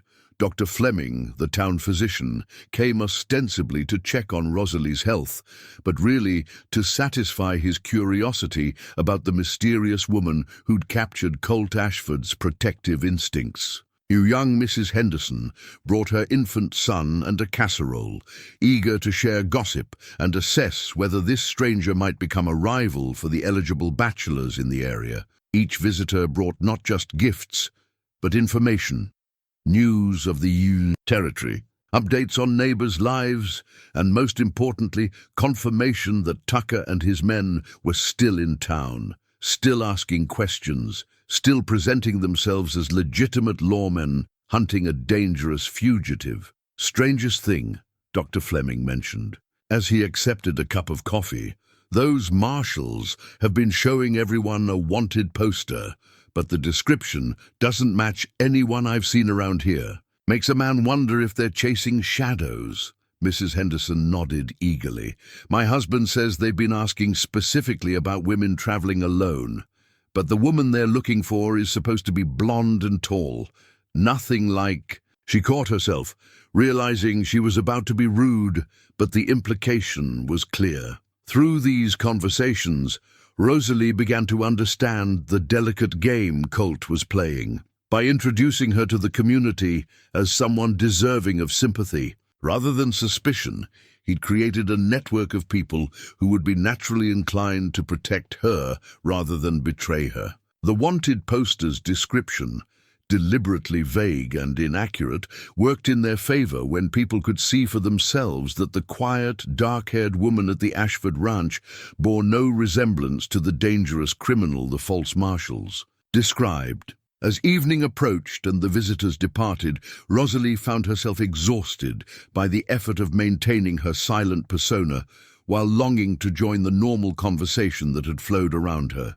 But she also felt something she hadn't experienced in months, the sense of being part of a community again, of having people who cared about her welfare, even if they didn't know her true story. You did well today, Colt told her, as they sat by the fire after dinner. I know it wasn't easy, staying quiet when you had things you wanted to say. She nodded, understanding that he saw more than she sometimes realized. The afternoon had been both a gift and a test. a chance to remember what normal life felt like, but also a reminder of how much she'd lost and how far she still had to go to reclaim it. "They're good people," he continued, watching the flames dance in the fireplace. "When the time comes, when we've dealt with Tucker and his men, they'll be the ones who help you build a new life. But for now, they're also the ones who'll help keep you safe, whether they know it or not." Outside, the church bell marked the evening hour, its bronze voice carrying across the valley like a benediction. Rosalie listened to its familiar call and felt, for the first time since her world had collapsed, that she might someday find her way back to the fellowship of ordinary people living ordinary lives.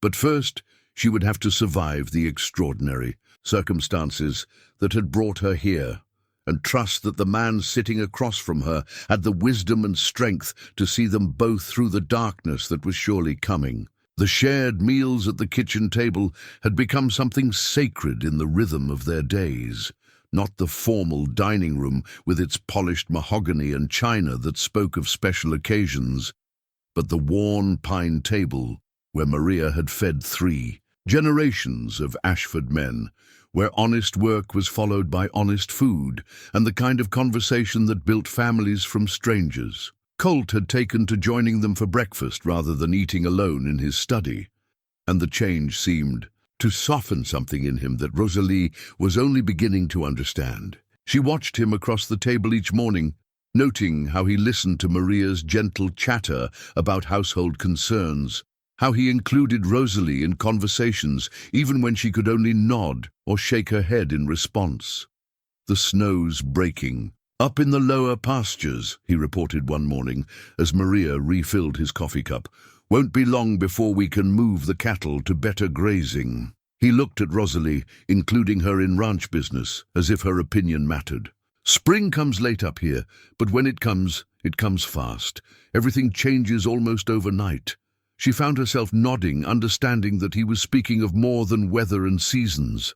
Change was coming to their careful sanctuary, and they all felt it approaching like a storm on the distant horizon. But sitting at this table, watching steam rise from their coffee cups while snow whispered against the windows, she felt ready to face whatever might come. As February gave way to March, their evening routine evolved into something more intimate than the general gatherings in the great room. After Roberto retired to the bunkhouse and Maria to her small apartment behind the kitchen, Colt and Rosalie found themselves alone together in the quiet hours before bed. At first, these moments had been filled with awkward silences and careful distance. But gradually, they began to share the deeper truths that only emerged when darkness offered the safety of privacy. Colt spoke of the war with halting words that painted pictures of brotherhood forged in battle and innocence lost in places whose names still made his jaw tighten. He told her about friends who hadn't come home, about decisions that haunted him, about the way a man learned to carry guilt and grief without letting them crush his spirit. "I enlisted thinking I was going to save the Union," he said one night, as they sat by the dying fire. "Came home, understanding that mostly I'd just learned how to kill people who were probably no worse than me, just unlucky enough to be born on the wrong side of a line somebody else had drawn." Rosalie listened with the attention of someone who understood that pain shared was pain lessened, even if words couldn't undo what had been done. She began to see that his careful control, his measured way of moving through the world, came from a man who had learned not to trust his own capacity for violence. "The ranch saved me," he continued, his eyes focused on the glowing embers. "Gave me something to build instead of something to tear down. But I never thought I'd find someone who—" He trailed off, leaving the sentence unfinished. But she heard what he couldn't yet say. Her own sharing came more slowly, filtered through the trauma that had stolen her voice and the fear that had driven her across half of Colorado. But gradually, she began to speak of her life before the murders, not the tragic facts that everyone now knew, but the smaller, sweeter memories that only someone who loved her would want to hear. She told him about Thomas's laugh, how it could fill a room and make everyone else smile without knowing why. About Sarah's habit of talking to butterflies as if they were old friends, about the way she'd insisted on wearing her Sunday dress to feed the chickens because they deserved to see something pretty too. She wanted to learn to read music, Rosalie whispered one night, her fingers tracing patterns on the table between them. There was a piano in town at the church, and she'd beg me to take her there just to listen when the organist practiced. She said music looked like dancing on paper. These conversations became a ritual of trust, each shared memory and painful truth weaving them closer together. Colt began to understand that her silence wasn't just trauma, but protection, a way of keeping the most precious parts of herself safe from a world that had proven it could destroy anything beautiful without warning. And Rosalie began to see that his careful reserve wasn't coldness, but consideration. The restraint of a man who had learned that his actions carried weight, that his words had power to help or harm, that love was something to be offered with steady hands rather than desperate, grasping. The nightmares came irregularly, but always with devastating force. Rosalie would wake gasping, her body rigid with terror, the phantom smell of smoke filling her nostrils and the sound of Sarah's screams echoing in her ears. The first time it happened, she'd bitten her pillow to muffle her cries, afraid of waking the household and revealing the depth of her brokenness.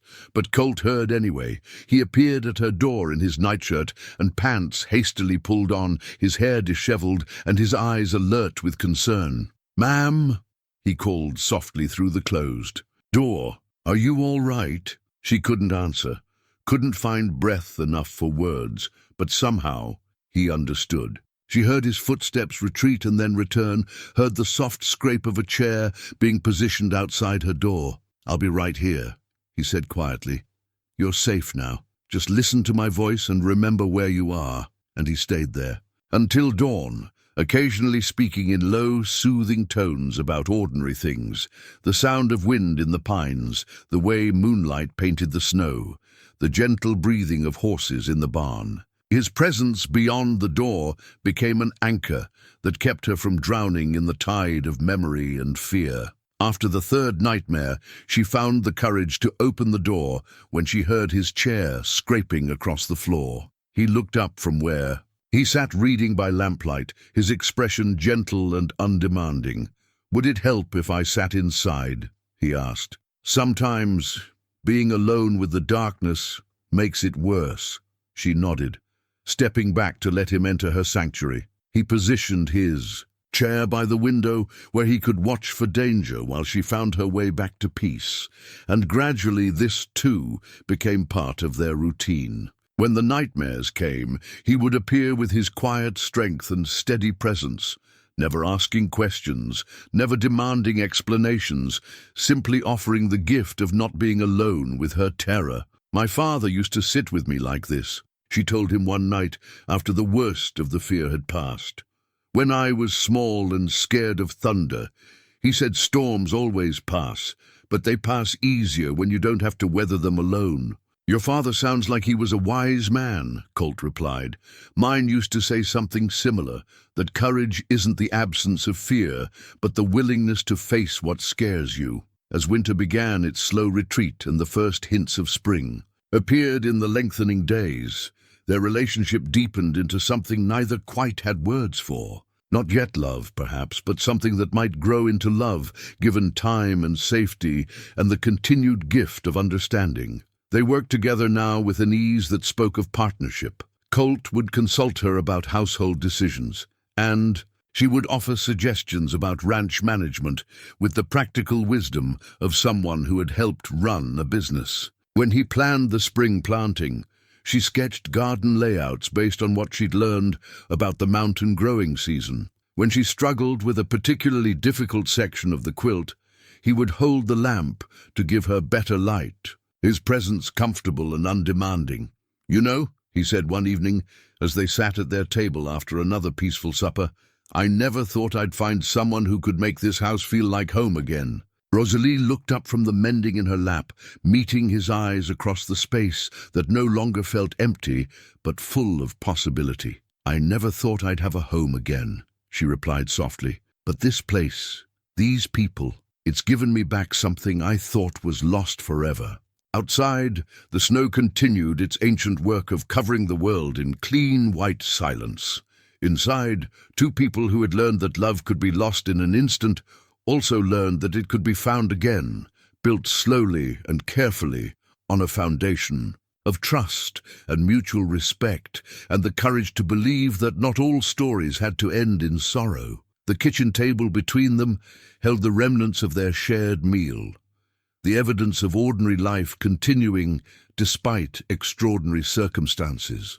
And in that ordinary moment, surrounded by the quiet sounds of a house settling into evening peace, they both felt the stirring of something that might, given time and grace, grow strong enough to weather whatever storms the future might bring. The telegraph message arrived on a Tuesday morning in late March, delivered by young Jimmy Crawford, who rode the 20 miles from town with the urgency of someone carrying news too important to delay. His horse was lathered with sweat, despite the cool morning air, and his face was flushed with the excitement of being part of something significant. "Message for Mr. Ashford," he announced, dismounting in the ranch yard where Colt was overseeing the repair of winter storm damage. "From Sheriff Mackenzie in Colorado Springs. He said to tell you it was urgent." Colt accepted the yellow telegraph, paper with steady hands, but Rosalie, watching from the kitchen window, could see the tension that crept into his shoulders as he read. The message was brief, but its implications were enormous. "Tucker not legitimate marshal. Stop wanted for murder in Texas. Stop bringing real authorities. Stop hold position. Stop Mackenzie." The relief that flooded through Rosalie was so intense it left her knees weak. After months of living as a hunted criminal, official vindication felt like a miracle. But Colt's expression as he approached the house suggested the situation was more complicated than simple vindication. "It's good news and bad news," he told her as they gathered in the kitchen with Maria and Roberto. "Sheriff Mackenzie got my telegram asking him to investigate Tucker's credentials. Turns out our instincts were right. Tucker and his men are wanted for a string of murders across 3 territories, land grabs mostly, targeting families with valuable property and no close relatives to ask questions. Then I'm free," Rosalie whispered, hardly daring to believe it. "If they're the criminals, if there's proof, you're innocent." "Yes," Colt confirmed. "But Mackenzie says Tucker's gotten wind that someone's been asking questions about him. Word is he's planning to leave the territory, but not before tying up loose ends." The implication hit her like a physical blow. Tucker knew his time was running out, knew that legitimate law enforcement was closing in. A man in his position would want to eliminate the only witness who could connect him to his crimes, even if it meant abandoning his careful masquerade and resorting to open violence. "How long before the real authorities arrive?" Roberto asked, his weathered hands already moving to check the rifle he kept propped near the door. "Mackenzie's riding with a federal marshal and 2 deputies, Colt replied. "But they're coming from Colorado Springs, and the mountain passes are still tricky this time of year. 3 days, maybe 4 if the weather turns. And Tucker could be here tonight for all we know." Colt moved to the window, his eyes scanning the horizon, as if expecting to see riders approaching at any moment. "Jimmy says the 3 of them cleared out of the hotel this morning, told the clerk they had urgent business to attend to." The peaceful world they'd built over the past months suddenly felt fragile as spun glass. Rosalie thought of the quilt upstairs, half finished in its frame, of the garden plans she'd sketched for spring planting, of the quiet evening conversations that had become the cornerstone of her healing. All of it could be destroyed by 3 men who saw her life as nothing more than an obstacle to their escape. "We need to get word to the neighbors," she said, her voice stronger than she'd expected. "Mrs. Patterson, Dr. Fleming, the others. If they don't know the truth about Tucker, they might try to help him when he comes asking questions." Colt nodded approvingly. "Roberto, Can you ride to the Henderson place? They've got the fastest horses, and young Tom can spread word to the other ranches. Tell them we've got word that the men claiming to be marshals are actually wanted criminals, and that real law enforcement is on the way. Si, Signor Colt, I go now." Roberto was already reaching for his coat, his movements quick and purposeful. "What? About the church bell?" Maria suggested. "In the old country, when bandits came, the church bells would ring to warn everyone. Perhaps Reverend Morrison—" "Good thinking," Colt agreed.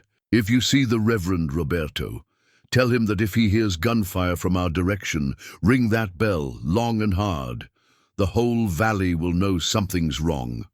As Roberto rode out, his horse's hooves drumming against the still frozen ground, the remaining members of the household began their final preparations. The careful planning they'd done over the past weeks now took on desperate urgency as they transformed their home into a fortress. Colt distributed rifles to each of the ranch hands, men who had worked cattle and horses for years, but who understood that today they might be called upon to defend lives as well as livestock. He positioned lookouts at strategic points around the property, establishing signals that would warn of approaching riders while allowing the defenders to remain hidden. Maria and Rosalie worked together to prepare supplies that might be needed. For a siege, medical supplies in case of wounds, food and water that could be reached quickly, ammunition counted and distributed to positions throughout the house and barn. "I've been thinking,"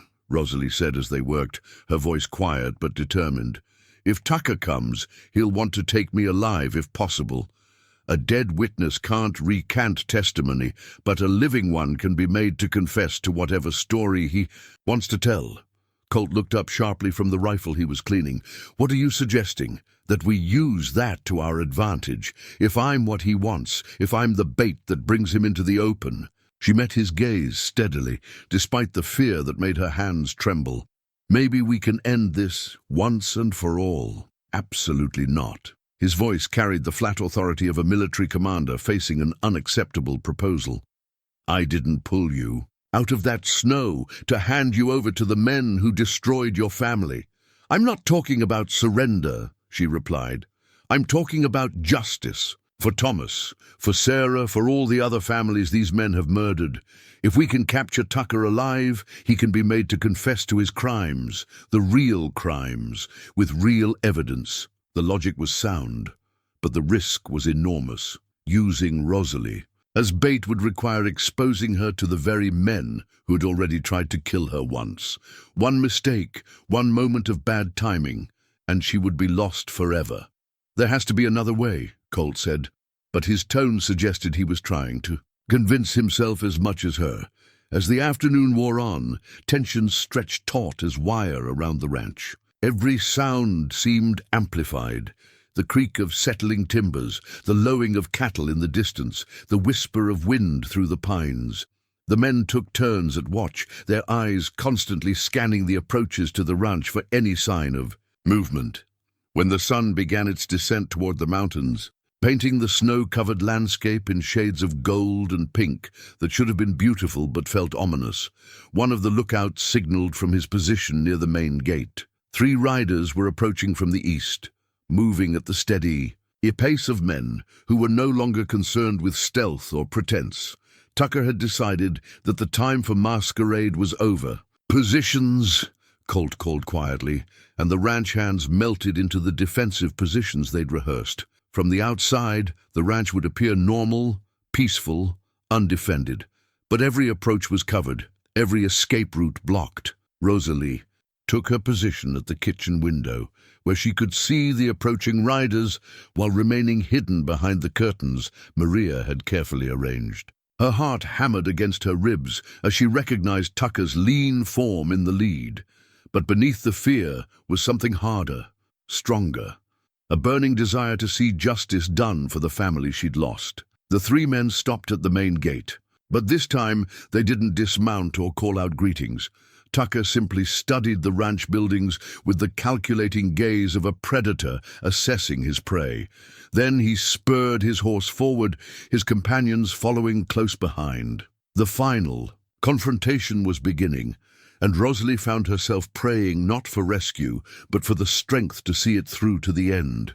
Whatever happened in the next few hours would determine not just her own fate, but whether the ghosts of Thomas and Sarah would finally find the peace that only justice could bring. The telegraph message lay on the kitchen table where Colt had left it, its yellow paper seeming to glow in the lamplight like a promise that truth would ultimately prevail. But first, they would have to survive long enough for that truth to matter. Outside, Tucker and his men rode steadily toward the house, their shadows stretching long across the snow as the sun touched the mountain peaks. Inside, people who had chosen to become family, prepared to defend each other with their lives. The peaceful sanctuary was about to become a battlefield, but Rosalie no longer felt like a helpless victim waiting for rescue. She felt like a woman who had finally found something worth fighting for. The wildflower bouquet sat in a mason jar on the kitchen windowsill, its delicate blooms almost impossibly bright against the backdrop of snow that still clung to the shadowed places beneath the pines. Colt had picked them that morning from the protected hollow behind the barn, where the first brave flowers of spring had pushed through the earth, their faces turned toward the strengthening sun like prayers made visible. It was the first romantic gesture he had ever made toward her, simple and unpracticed, but carrying the weight of all the words that had remained unspoken between them through the long winter of healing. The flowers, mountain lupine and Indian paintbrush, wild columbine and tiny alpine forget-me-nots, spoke of careful attention to beauty, of a man who had noticed what brought light to a woman's eyes. Rosalie touched the petals gently, understanding that this small offering represented something much larger. In the language of courtship that had governed her previous life, it would have been a minor gesture, easily overlooked among grander displays of affection. But in the context of their careful dance around each other's wounded hearts, it felt as significant as a formal declaration. "They'll not last long," Colt said from the doorway, his voice carrying the uncertainty of a man venturing into unfamiliar territory. "Spring flowers never do, but I thought, while they were here," he trailed off, leaving the sentence unfinished. But she heard everything he couldn't yet say. That beauty was precious precisely because it was temporary, that after months of winter, the first flowers felt like promises of better days ahead, that sometimes a man needed to pick flowers for a woman simply because she deserved to have beautiful things in her life again. "They're perfect," she said softly, meeting his eyes across the kitchen that had become the heart of their shared world. "Thank you." The distance between them seemed to pulse with possibility. For weeks they had been moving toward this moment. Through small gestures and careful words, through shared meals and quiet conversations, through the gradual building of trust that allowed two wounded souls to contemplate the risk of loving again, but the approaching threat that had dominated. Their morning suddenly felt far away, pushed aside by the simple fact of flowers on a windowsill and the way afternoon light painted gold across a man's face as he looked at a woman as if she might be the answer to prayers he'd forgotten he was praying. "Rosalie," he said, and her name in his voice sounded different somehow, weighted with meaning that made her heart quicken. "There's something I need to tell you.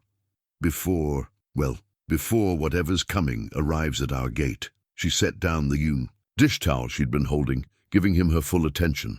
Outside, she could hear the normal sounds of ranch life continuing, cattle lowing in the distance, the ring of hammer on metal from the barn where Roberto was shoeing horses. But inside this kitchen, the world had narrowed to just the two of them and the words that needed saying. "I know the timing isn't right," he continued, moving closer but stopping just beyond arm's reach, as if afraid to presume too much. "I know you're still healing from losses that would break a lesser person.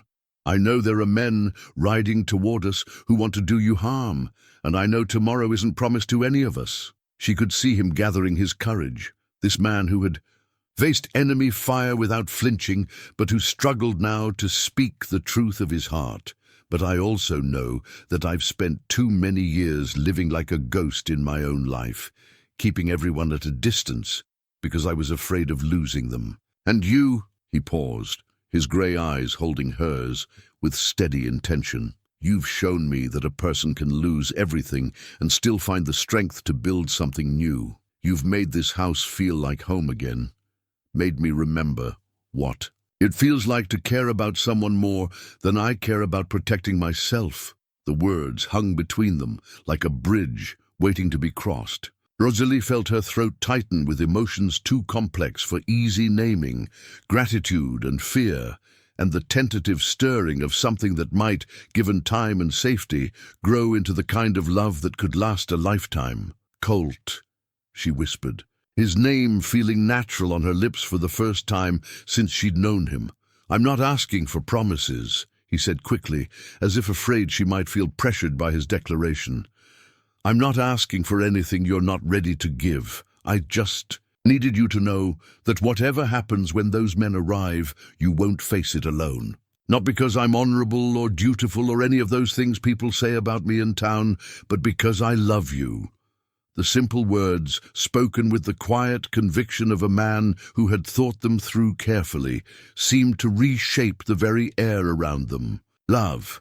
Not the desperate passion of youth, but the considered choice of adults who had known loss and chosen to risk their hearts again. I love you too, she said, the admission coming easier than she'd expected. I didn't think I could feel this way again.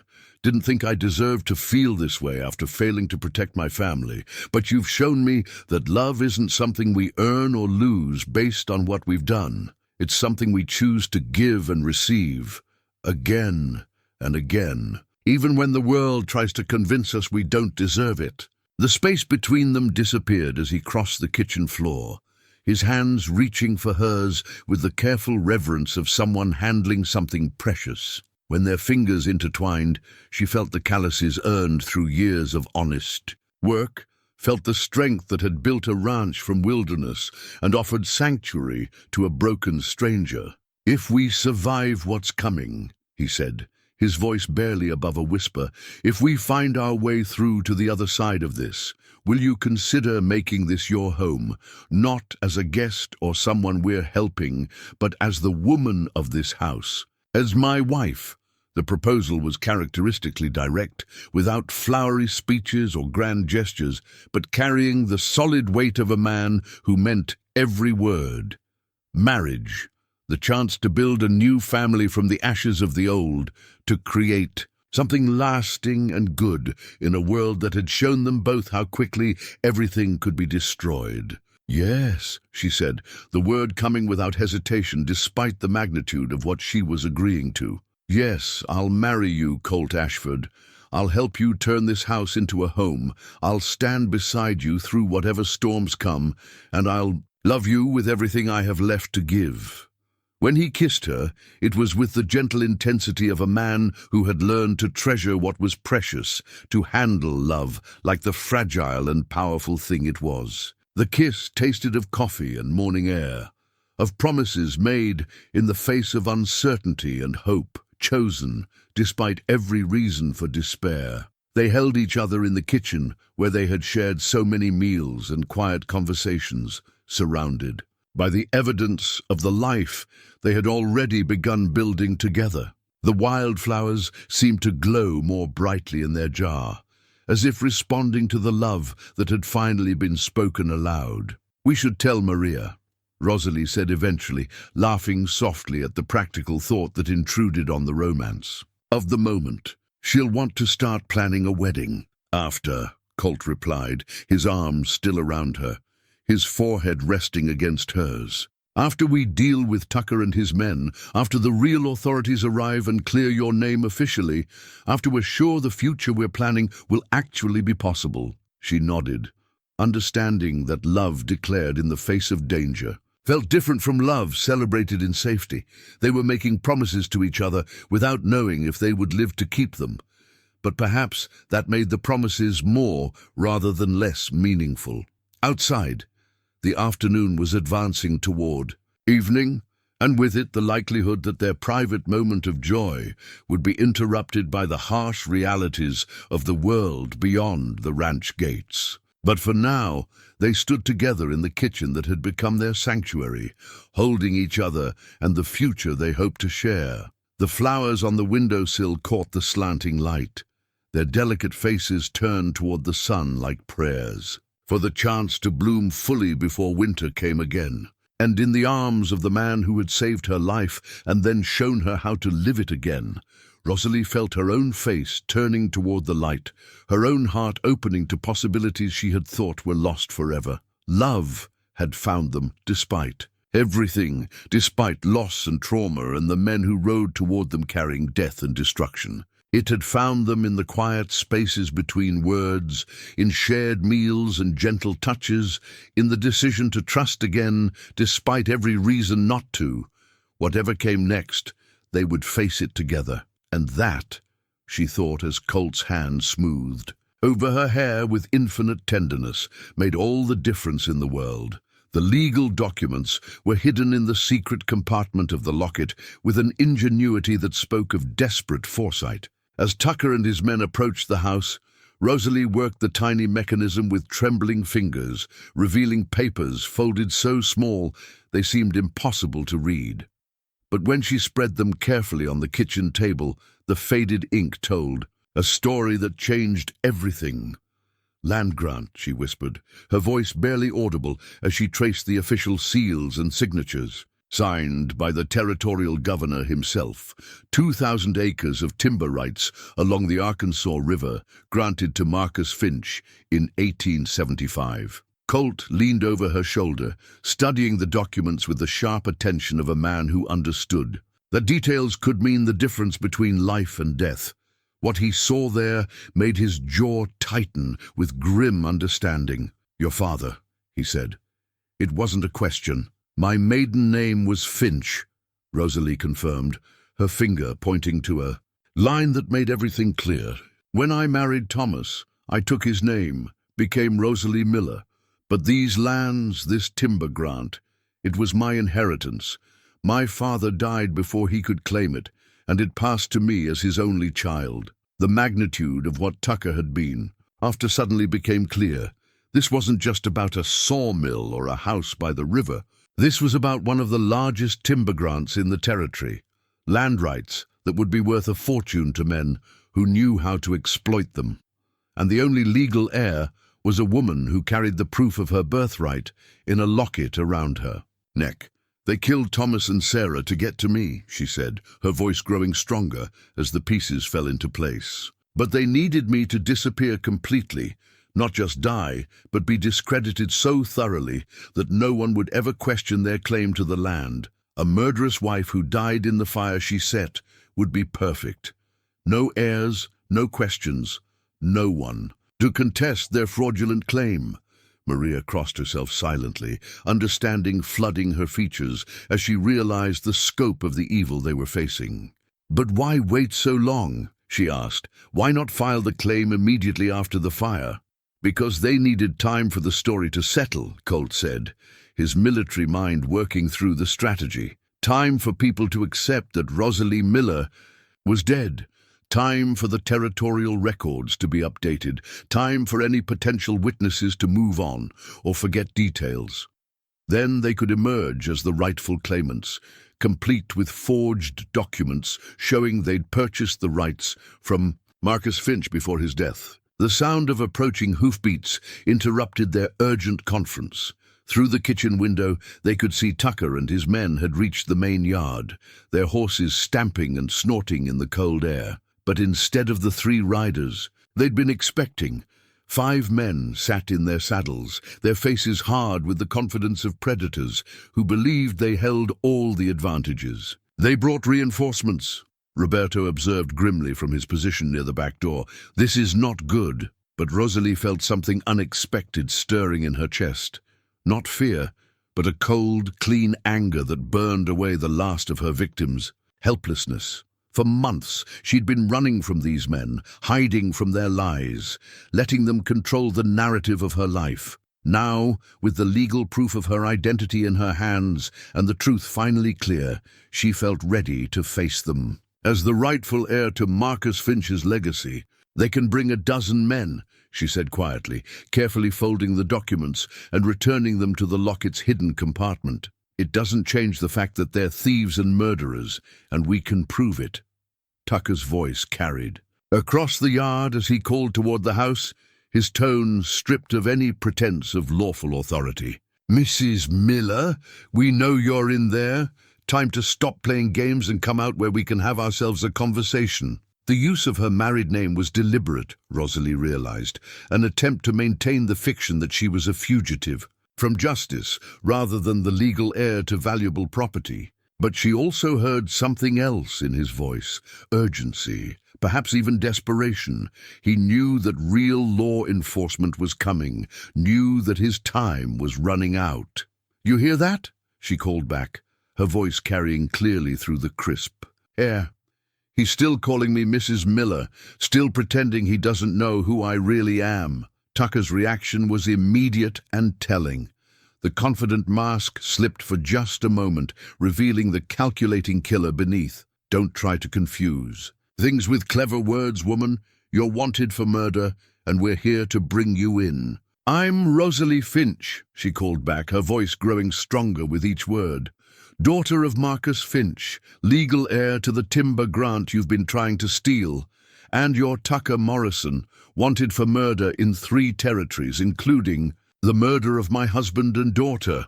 The silence that followed was electric with tension.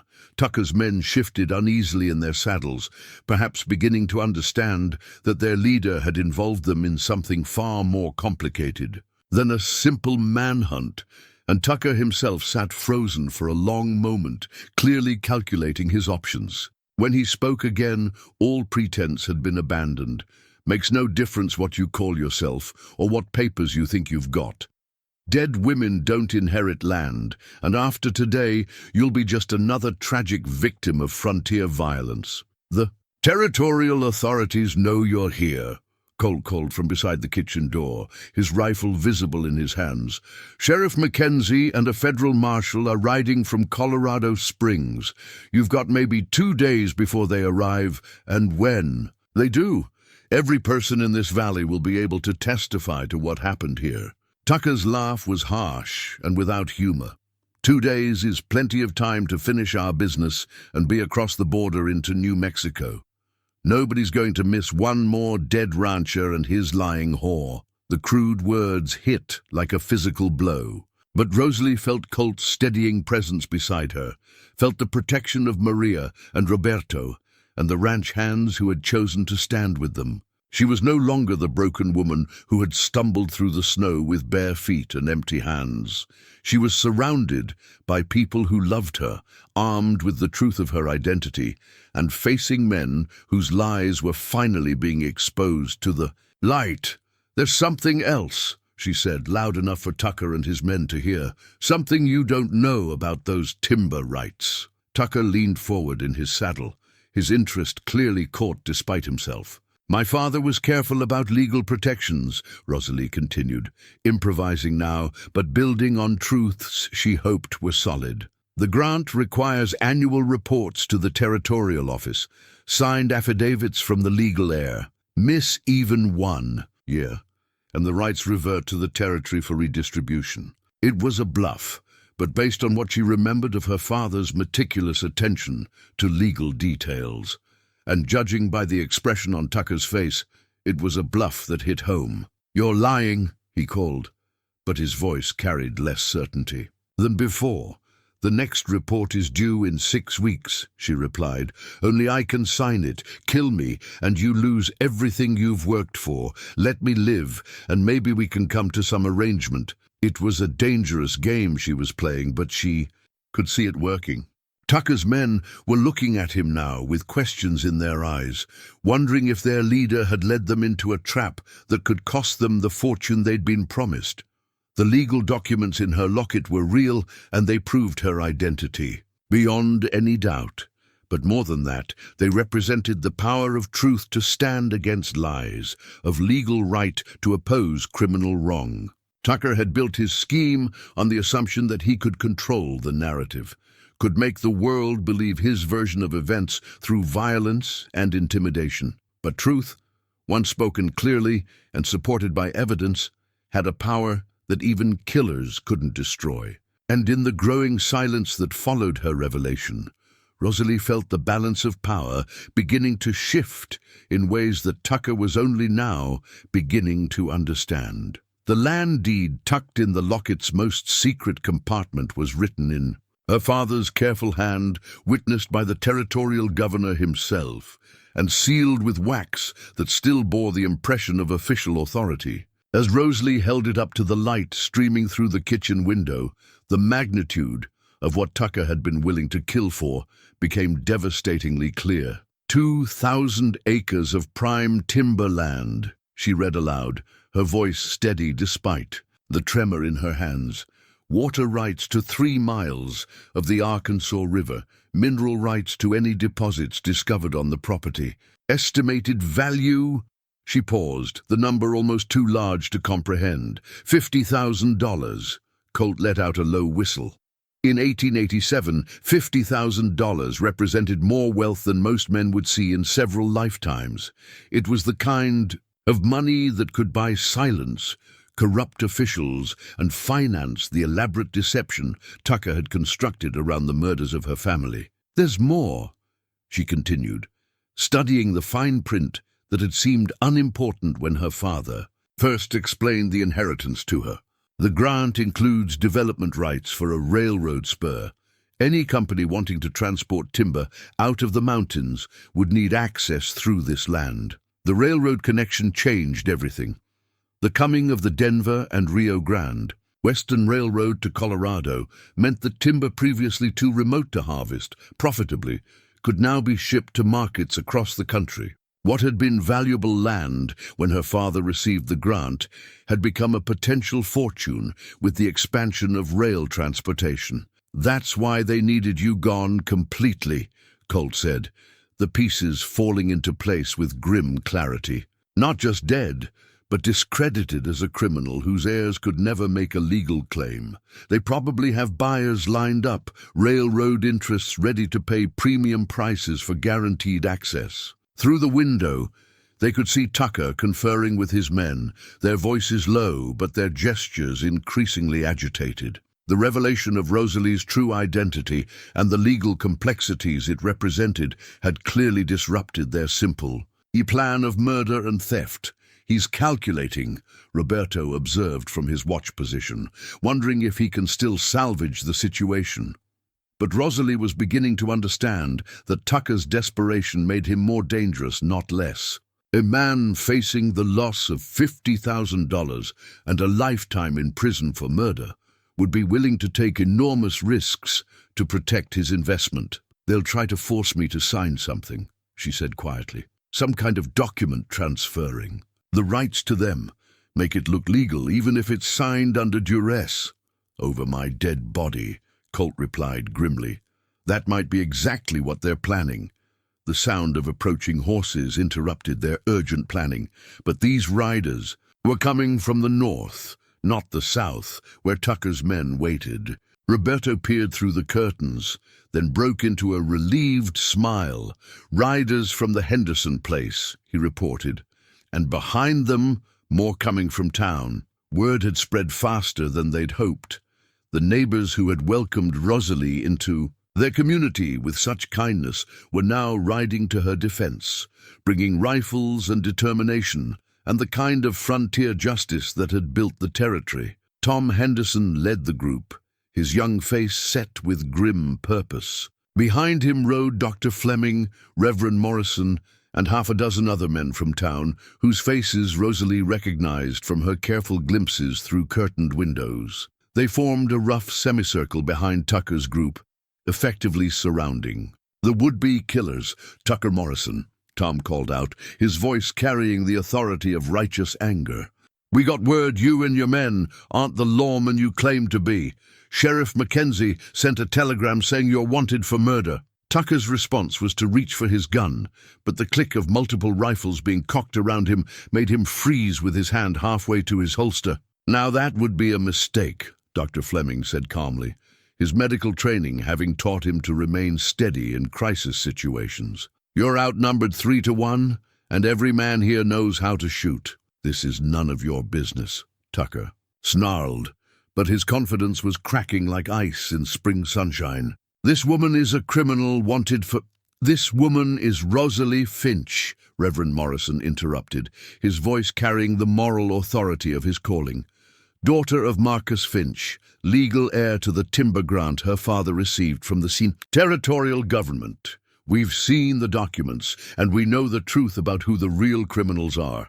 The lie was smoothly told and perfectly timed. While the neighbors hadn't actually seen the documents hidden in Rosalie's locket, their united front created the impression of community knowledge and support that made Tucker's position untenable. You killed her family to steal her inheritance, Tom Henderson added, his young voice shaking with controlled fury. Murdered a decent man and his little girl for money. There's a special place in hell for men like you. Tucker's men were looking increasingly uncomfortable, their horses shifting restlessly as they found themselves the focus of multiple rifle barrels held by men who clearly knew how to use them. What had seemed like a simple cleanup operation was rapidly becoming a standoff they couldn't win. The federal marshal will be here tomorrow, Dr. Fleming continued conversationally, along with Sheriff Mackenzie and enough deputies to ensure a fair trial.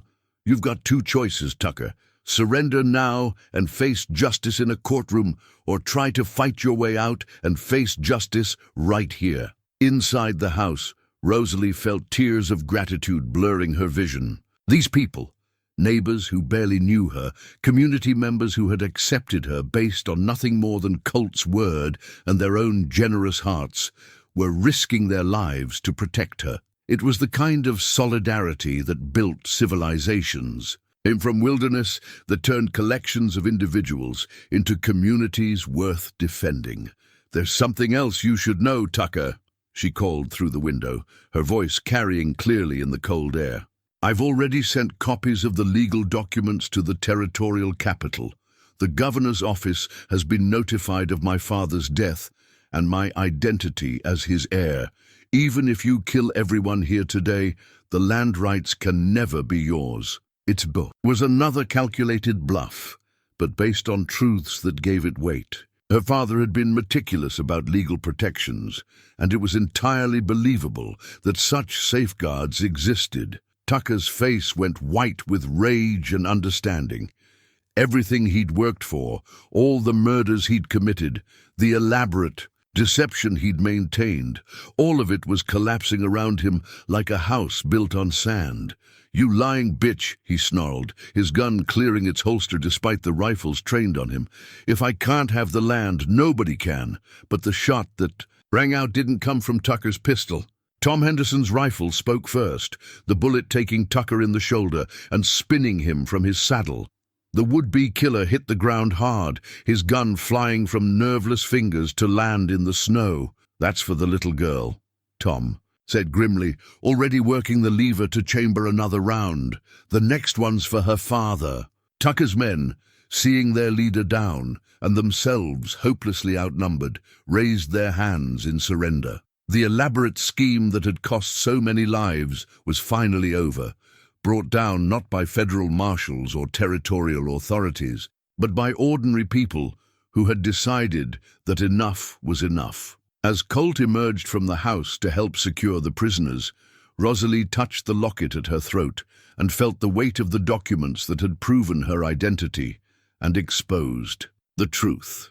Her father's careful preparation had saved her life and brought justice for her murdered family. The land grant that had cost Thomas and Sarah their lives would now fund a new beginning, a chance to build something good from the ashes of loss, to create a legacy worthy of the love that had brought her to this moment of triumph over evil. The strategic war plan spread across Colt's desk had been drawn with the precision of a man who understood that preparation could mean the difference between victory and catastrophe.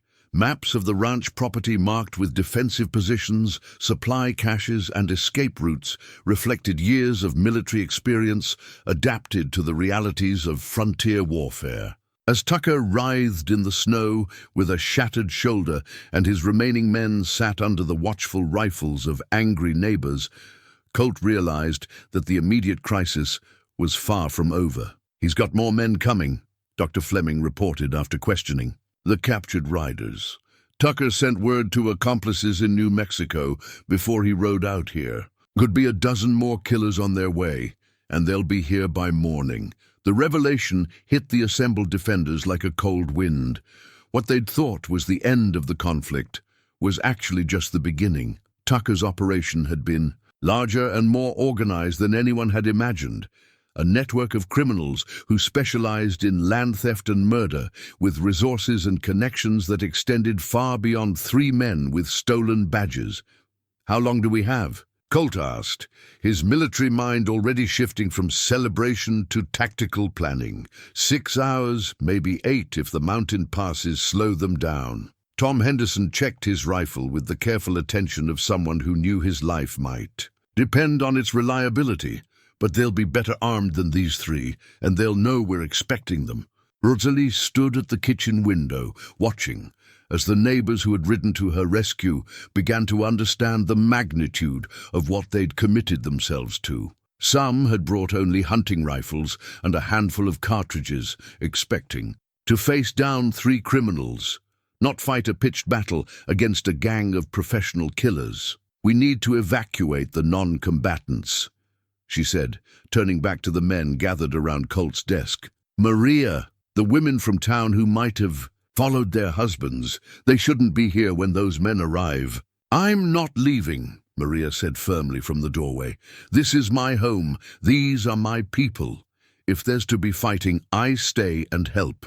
Her declaration was echoed by several other voices.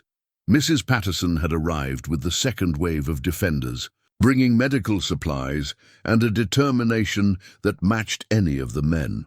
"I've been tending wounds since the Indian troubles of '68, she announced. "You'll need someone who knows how to dig out bullets and stitch up knife cuts." The impromptu war council that followed had the grim efficiency of people who understood. They were planning for their lives. Colt's maps were studied and refined, with local knowledge filling in details that could prove crucial. The Hendersons knew every game trail through the surrounding hills. Dr. Fleming had treated enough gunshot wounds to serve as field surgeon. Reverend Morrison had fought in the war and remembered tactics that might save them all. "The house is our strongest position," Colt explained, pointing to the defensive advantages his father had built into the structure. "Stone foundation, thick walls, clear fields of fire in all directions. But we can't let them surround us completely, or we'll be trapped." "What about the barn?" Roberto suggested. "If we can hold both buildings, create crossfire between them." "Too exposed," Tom Henderson objected. "Better to concentrate our force where we can support each other." The debate continued as the afternoon light began to fade, each man contributing knowledge earned through years of frontier living. They planned ammunition distribution, established communication signals, designated fallback positions if the main defense failed. It was the kind of careful preparation that had helped settle the West, ordinary people becoming soldiers when circumstances demanded it. But beneath the tactical discussions, Rosalie sensed a deeper current of doubt and fear. These were good men who had chosen to stand against evil, but they were ranchers and shopkeepers and doctors, not professional fighters. The men riding toward them would be killers who made their living through violence, who would show no mercy to anyone who stood in their way. "There's something I need to tell you all," she said during a break in the planning, "about what we're really fighting for." She moved to Colt's desk and carefully opened her locket, revealing the documents that proved her identity and the enormous value of the land Tucker had been trying to steal. As she explained the full scope of the inheritance, the timber rights, water access, railroad connections, she watched understanding dawn on faces around the room. $50,000, Dr. Fleming repeated softly. "No wonder they were willing to kill for it. And no wonder they won't give up easily," Tom Henderson added grimly. "Men don't walk away from that kind of money without a fight." Rosalie folded the papers carefully and returned them to the locket's hidden compartment.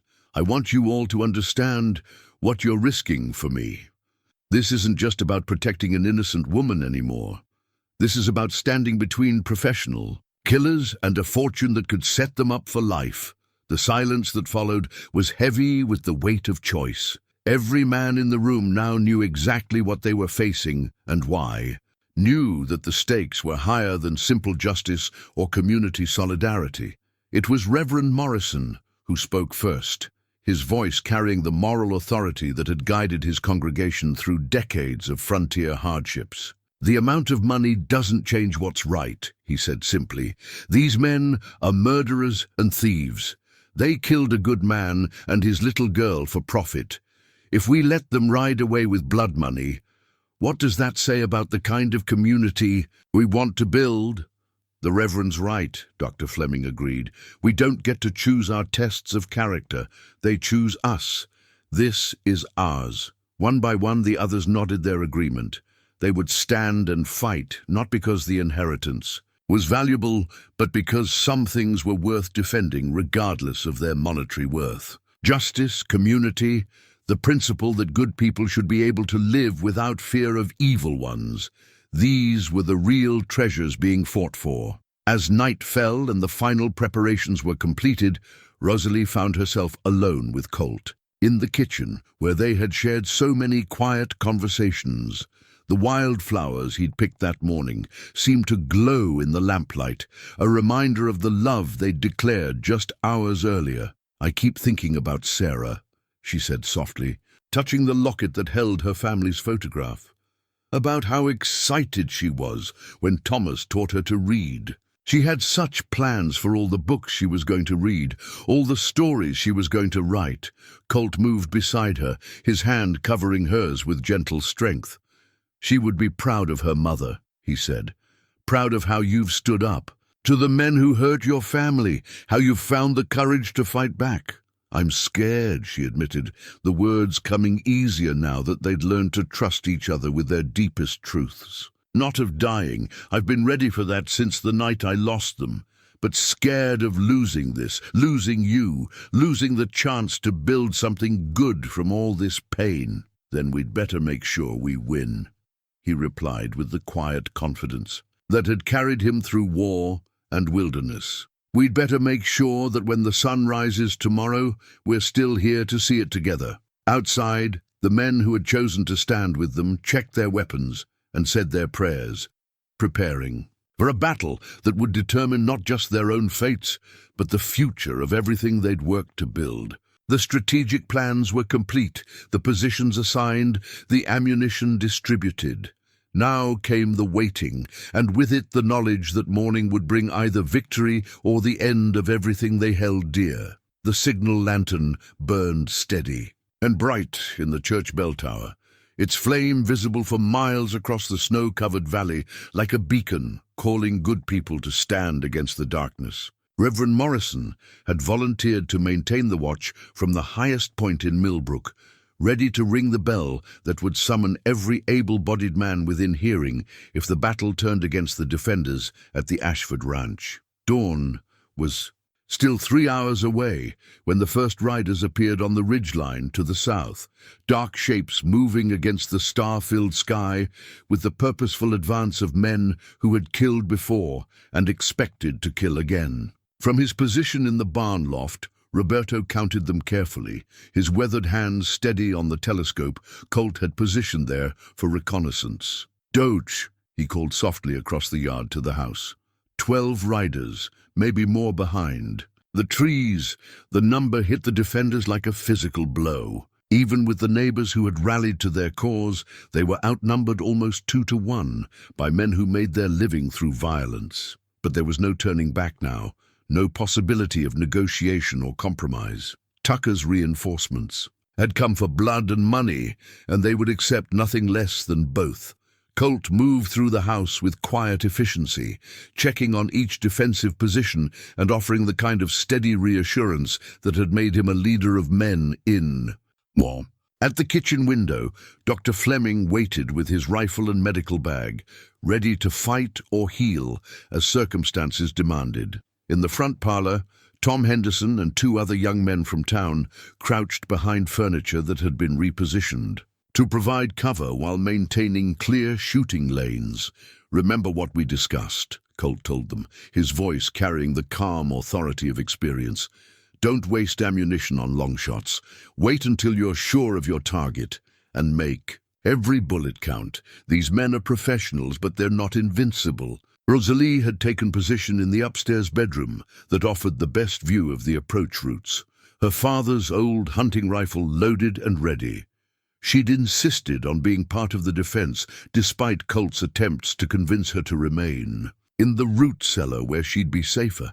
But this was her fight more than anyone else's, her family that had been murdered, her inheritance that was being stolen. She would not cower in hiding while others risked their lives for her cause. The approaching riders had spread out into a loose line, using the natural terrain to mask their exact numbers and intentions. They moved with the patience of predators, who understood that rushing into unknown defenses was the quickest way to lose men unnecessarily. These were not desperate criminals making a final grab for easy money. They were experienced killers who had planned this operation carefully. "They're setting up for a siege," Colt observed, watching through field glasses as the attackers established positions that would allow them to surround the ranch buildings, probably hoping to starve us out or force us to make a break for it. But the defenders had prepared for exactly this scenario. The well behind the house ensured a steady water supply, and the root cellar held enough preserved food to last for weeks. More importantly, the signal lantern in the church tower meant that help was already on the way. Sheriff Mackenzie and the federal marshal were riding hard from Colorado Springs, and every rancher within 20 miles would have seen Reverend Morrison's beacon. The psychological warfare began before the first shot was fired. One of the attackers rode forward under a white flag, stopping just within shouting distance of the house. He was a lean man, with the hard eyes of someone who had done terrible things without losing sleep over them. "You folks are making a mistake," he called toward the darkened windows. "We don't want to hurt innocent people. Just send out the woman, and we'll be on our way." "The woman has a name," Colt replied from the front porch, his rifle visible in his hands. "And she's under the protection of people who don't negotiate with murderers. This is your last chance to be reasonable," the rider continued. "We've got enough men to take this place, and when we do, everyone inside dies. The woman, the old Mexican woman, every man who chose to stand with them. Is that really what you want?" It was a classic intimidation tactic, designed to create doubt and fear among defenders who might be having second thoughts about their commitment. But the response that came from multiple windows around the house showed how completely it had failed. "Come and take her," Tom Henderson called out, his young voice steady with determination. "You'll find us ready," Dr. Fleming added from the kitchen. "See, we are waiting," Roberto's voice carried from the barn, accompanied by the distinctive sound of a rifle being cocked. The rider studied the defensive positions for a long moment, clearly reassessing the situation. What he'd expected to find was a few frightened civilians who could be easily intimidated into surrender. Instead, he was facing prepared defenders who had chosen their ground carefully and showed no signs of backing down. "Your choice," he called back, wheeling his horse around. "But when this is over, remember that you could have ended it peacefully." As he rode back to his companions, the defenders settled in for what they knew would be a long and brutal fight. The attacking force had the advantages of numbers and professional experience, but the ranch defenders held the high ground, superior cover, and the moral certainty that came from defending home and family against those who would destroy both. "For profit. First light is when they'll come," Colt predicted, checking his pocket watch in the lamplight. "They'll want to see their targets clearly, coordinate their attack. We've got maybe 2 hours to rest before this starts in earnest, but sleep was impossible under the circumstances. Instead, the defenders used the remaining darkness to make final preparations, checking ammunition supplies, reinforcing weak points in their defenses, and saying the prayers that men say when they know they might not live to see another sunset. In her upstairs position, Rosalie opened her locket one more time and studied the photograph of her lost family. Thomas smiled back at her with the confident happiness of a man who had believed the world was fundamentally good, while Sarah's bright eyes sparkled with the joy of a child who had known only love and security. "I'm going to finish this," she whispered to their images. "The men who hurt you will face justice, and your deaths will mean something." The locket closed with a soft click, and she turned her attention back to the rifle across her knees and the dark shapes moving in the distance. Justice was coming with the dawn, carried in the hands of ordinary people who had decided that some things were worth fighting and dying for. The signal lantern in the church tower continued to burn, its steady flame a promise that help was coming, and a symbol of the light that good people could kindle even in the darkest hours. Soon, very soon, that light would be tested by forces that sought to extinguish it forever. But for now, it burned bright and steady, watched over by a minister who understood that sometimes prayers were answered not through divine intervention, but through the courage of human hearts willing to stand against evil when it came calling. Colt's father's rifle felt solid and familiar in Rosalie's hands as the first grey light of dawn crept across the Colorado mountains, painting the snow-covered landscape in shades of pearl and silver.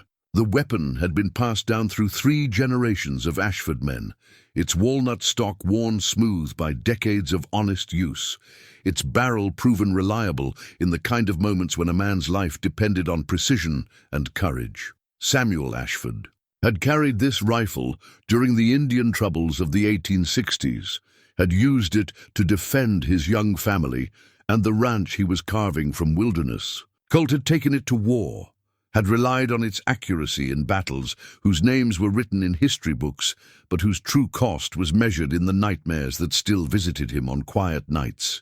Now it rested in the hands of a woman who understood that some things were worth killing for, even when you'd rather spend your life learning to love again. The attack began with the sunrise, as Colt had predicted. The professional killers Tucker had summoned moved with coordinated precision, advancing in 3 groups designed to divide the defenders' attention and create multiple points of crisis simultaneously.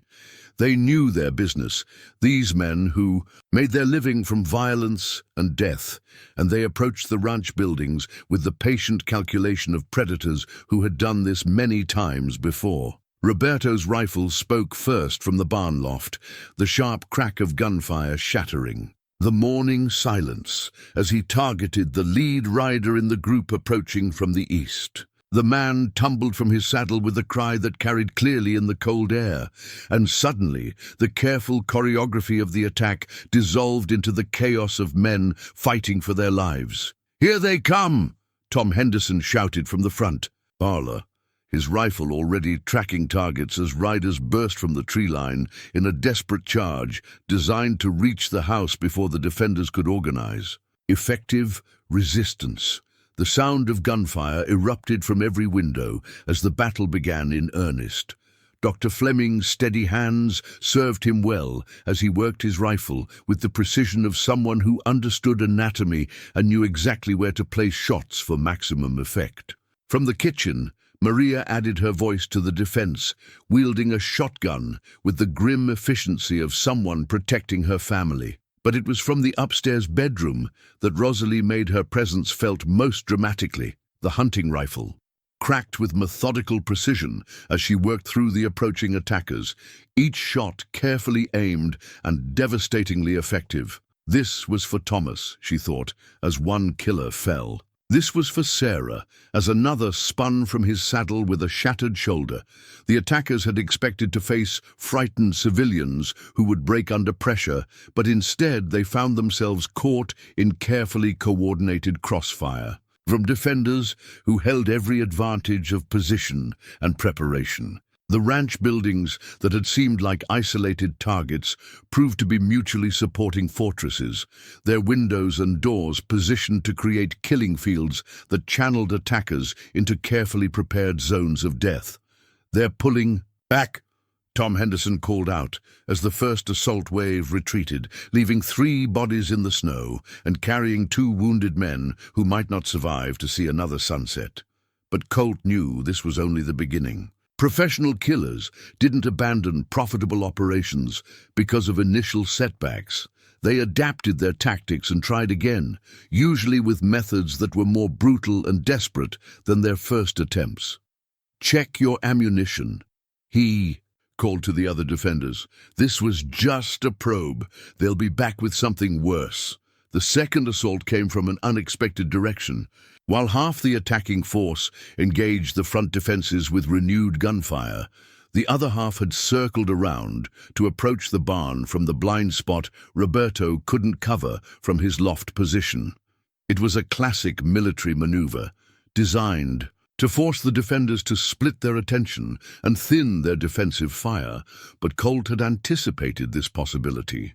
As the attackers burst around the barn's corner, they ran directly into the crossfire from 2 ranch hands positioned in the equipment shed, their rifles speaking with the deadly accuracy of men defending their home. The battle raged for what felt like hours, but was actually less than 30 minutes of the most intense violence any of them had ever experienced. Men who had lived quiet lives as ranchers and shopkeepers found themselves transformed into warriors by the simple necessity of protecting everything they held dear. From her upstairs window, Rosalie watched Colt move between defensive positions, with the fluid grace of a man who had learned to fight in places where hesitation meant death. He was everywhere at once, supporting Tom Henderson when the young man's rifle jammed, carrying ammunition to Dr. Fleming when his supply ran low, coordinating the defense with the kind of tactical brilliance that had made him legendary among his wartime comrades. The turning point came when one of the attackers managed to reach the barn and set fire to the hay stored in the lower level. Smoke began pouring from the structure, threatening to drive Roberto from his critical position and eliminate one of their key defensive advantages. But Roberto was not a man to abandon his post easily. Instead of retreating, he used the smoke as cover to change positions within the barn, emerging from unexpected angles to continue his deadly work with the rifle. His intimate knowledge of every beam and hiding place in the building turned the attackers' advantage against them, transforming the burning barn into a trap rather than a victory. As the sun climbed higher and the smoke from the barn fire drifted across the battlefield like morning fog, the sound that changed everything echoed across the valley, the deep, bronze voice of the church bell in Millbrook, ringing with the urgent rhythm that summoned help from every corner of the community. Reverend Morrison's signal brought immediate response. Riders appeared on the horizon from multiple directions as ranchers and townspeople raced toward the sound of battle, their rifles glinting in the morning sun like the weapons of an avenging army. Sheriff Mackenzie and the federal marshal were still hours away, but the community that had embraced Rosalie was riding to her defense with the united strength of people who understood that an attack on one was an attack on all. The professional killers, seeing their numerical advantage evaporating and their escape routes being cut off by arriving reinforcements, made the desperate decision that marked the true climax of the battle.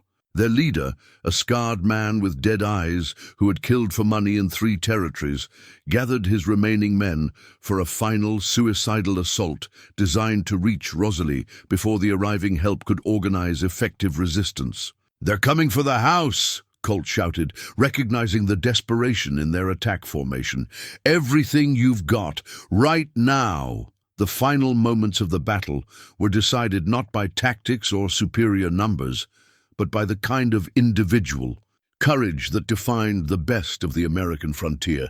As the remaining killers charged toward the house in a last desperate gambit, Every defender rose to meet them with a ferocity born of protecting family and home. Rosalie's rifle spoke with deadly precision as she targeted the lead attacker, her shot taking him center mass and sending him tumbling from his saddle just yards from the front porch. Tom Henderson's rifle jammed at the crucial moment, but he drew his pistol and continued fighting with the grim determination of youth defending the future he planned to build. Dr. Fleming abandoned his medical training for the duration of the fight, his rifle working with mechanical precision as he defended not just the house, but the community that depended on his healing skills. And Maria, the quiet woman who had welcomed a stranger into her kitchen, proved that protection of family could turn anyone into a warrior when the stakes were high enough. When the shooting finally stopped and the smoke began to clear, 9 of the 12 attackers lay dead in the snow around the ranch buildings. 2 more were wounded so badly they would never threaten anyone again, and the last had thrown down his weapons in surrender when he realized that continued resistance meant certain death. The cost of victory had been paid in blood and courage, but it had been paid willingly by people who understood that some things could not be purchased at any price. Justice for the murdered, safety for the innocent, and the right of good people to build peaceful lives without fear of evil ones. These were the true treasures that had been defended and preserved. As the church bell continued to ring across the valley and dust clouds marked the approach of additional help, Rosalie stood in the upstairs window with her father's rifle still warm in her hands, looking out at a battlefield where justice had finally been served. The men who had murdered her family were dead or captured, and the inheritance they had killed to steal would now fund the kind of life Thomas and Sarah would have wanted her to build. The confrontation was over, but the healing could finally begin. The wedding rings were simple gold bands, forged by the blacksmith in Millbrook from metal that had been in his family for 2 generations. They carried no elaborate engravings or precious stones, but they possessed something far more valuable, the blessing of a community that had watched 2 wounded souls find healing in each other's love, and the promise of a future built on the solid foundation of shared trials and mutual respect. 3 months had passed since the battle that ended Tucker's reign of terror. 3 months of legal proceedings that officially cleared Rosalie's name and established her rightful claim to her father's inheritance. The territorial governor himself had written a letter of apology for the ordeal she'd endured, and the federal marshal had personally delivered the deed that confirmed her ownership of the most valuable timber grant in Colorado territory. But the true healing had come not from legal vindication or financial security, but from the quiet work of building a life with people who had chosen to love her when she had nothing to offer but a broken heart and a dangerous past. The Ashford ranch had become more than a sanctuary.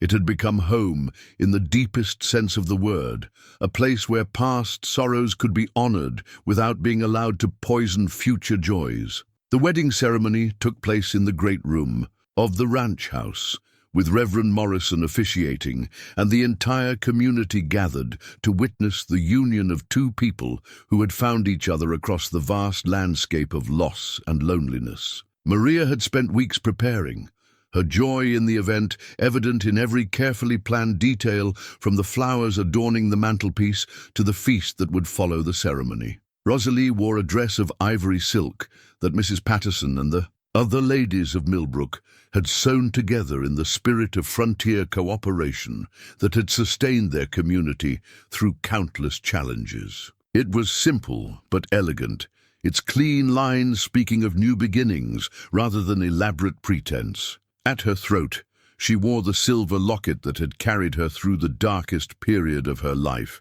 but now it held not just memories of loss, but the promise of love renewed.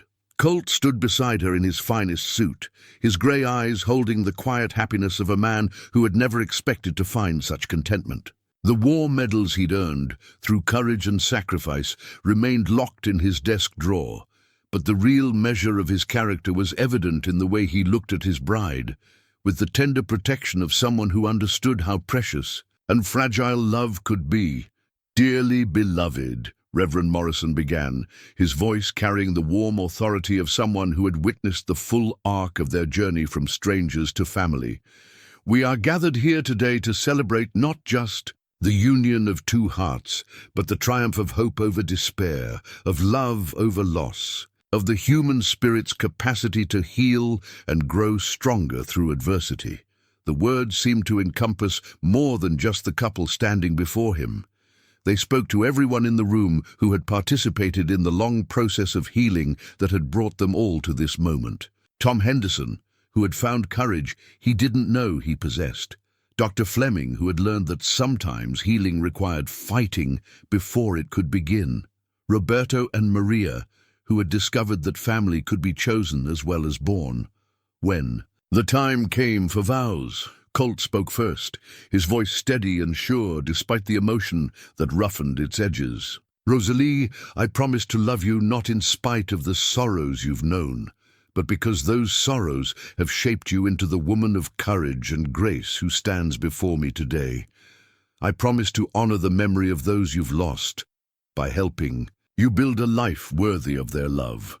I promise to stand beside you through whatever storms may come and to be the shelter you can turn to when the world grows cold. Rosalie's response came through tears that spoke not of sadness, but of overwhelming gratitude for the unexpected gift of second chances. Colt, you found me in the snow when I had given up hope of ever being found. You gave me shelter when I was homeless, family when I was alone, and love when I thought my heart was too broken to heal. I promise to love you with the same steadiness you've shown me, to support your dreams as you've supported mine, and to build with you the kind of home where love can flourish and grow stronger with each passing year. The rings they exchanged were blessed not just by the minister's words, but by the understanding that they represented a commitment forged in the crucible of shared adversity. When Reverend Morrison pronounced them husband and wife, the kiss they shared was witnessed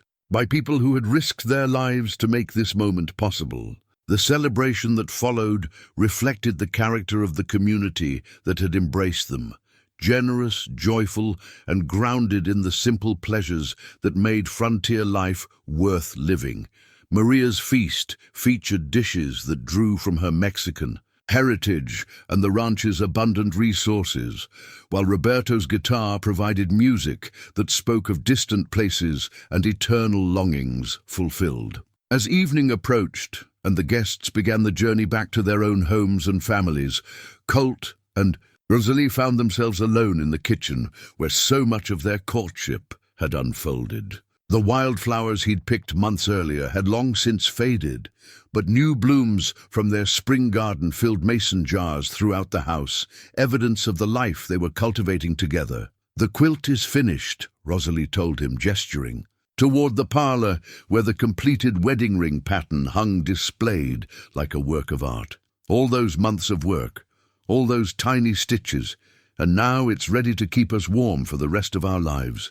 Colt studied the intricate pattern of interlocking rings, each one perfectly joined to its neighbors in an endless chain of connection and commitment. Your mother would have been proud, he said, and mine too. She always said a quilt wasn't finished until it was being used by people who loved each other.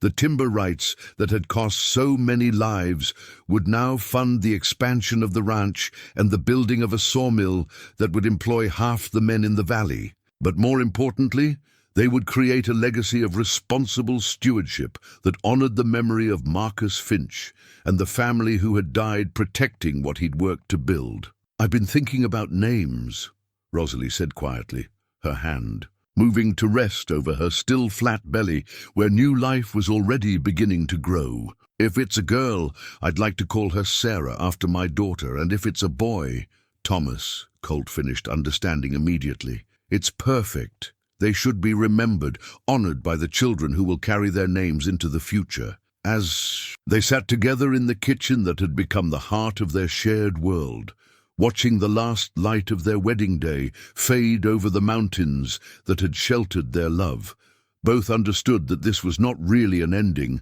but a beginning. The sorrows that had brought them together would always be part of their story, but they would not be the whole story. Tomorrow would bring new challenges and new joys.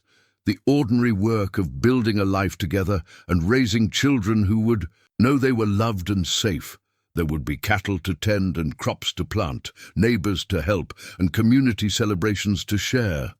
There would be quiet evenings by the fire and busy days when the ranch rang with the sounds of productive work. But tonight, in the peaceful aftermath of love declared and vows exchanged, they simply held each other and listened to the sounds of home settling around them.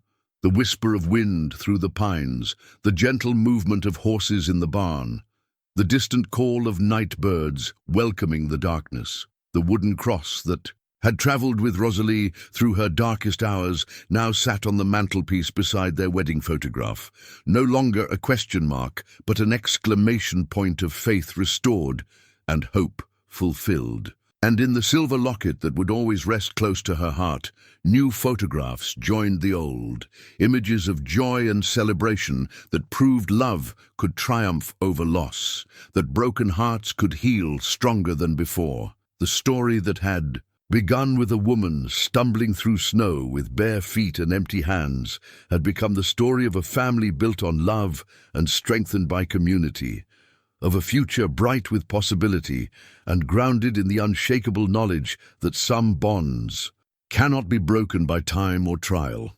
In the kitchen of the ranch house, surrounded by the evidence of love made manifest in everyday things, Colt and Rosalie Ashford began the first evening of their married life with hearts full of gratitude for the unexpected grace that had brought them together and the certain knowledge that their best days lay ahead.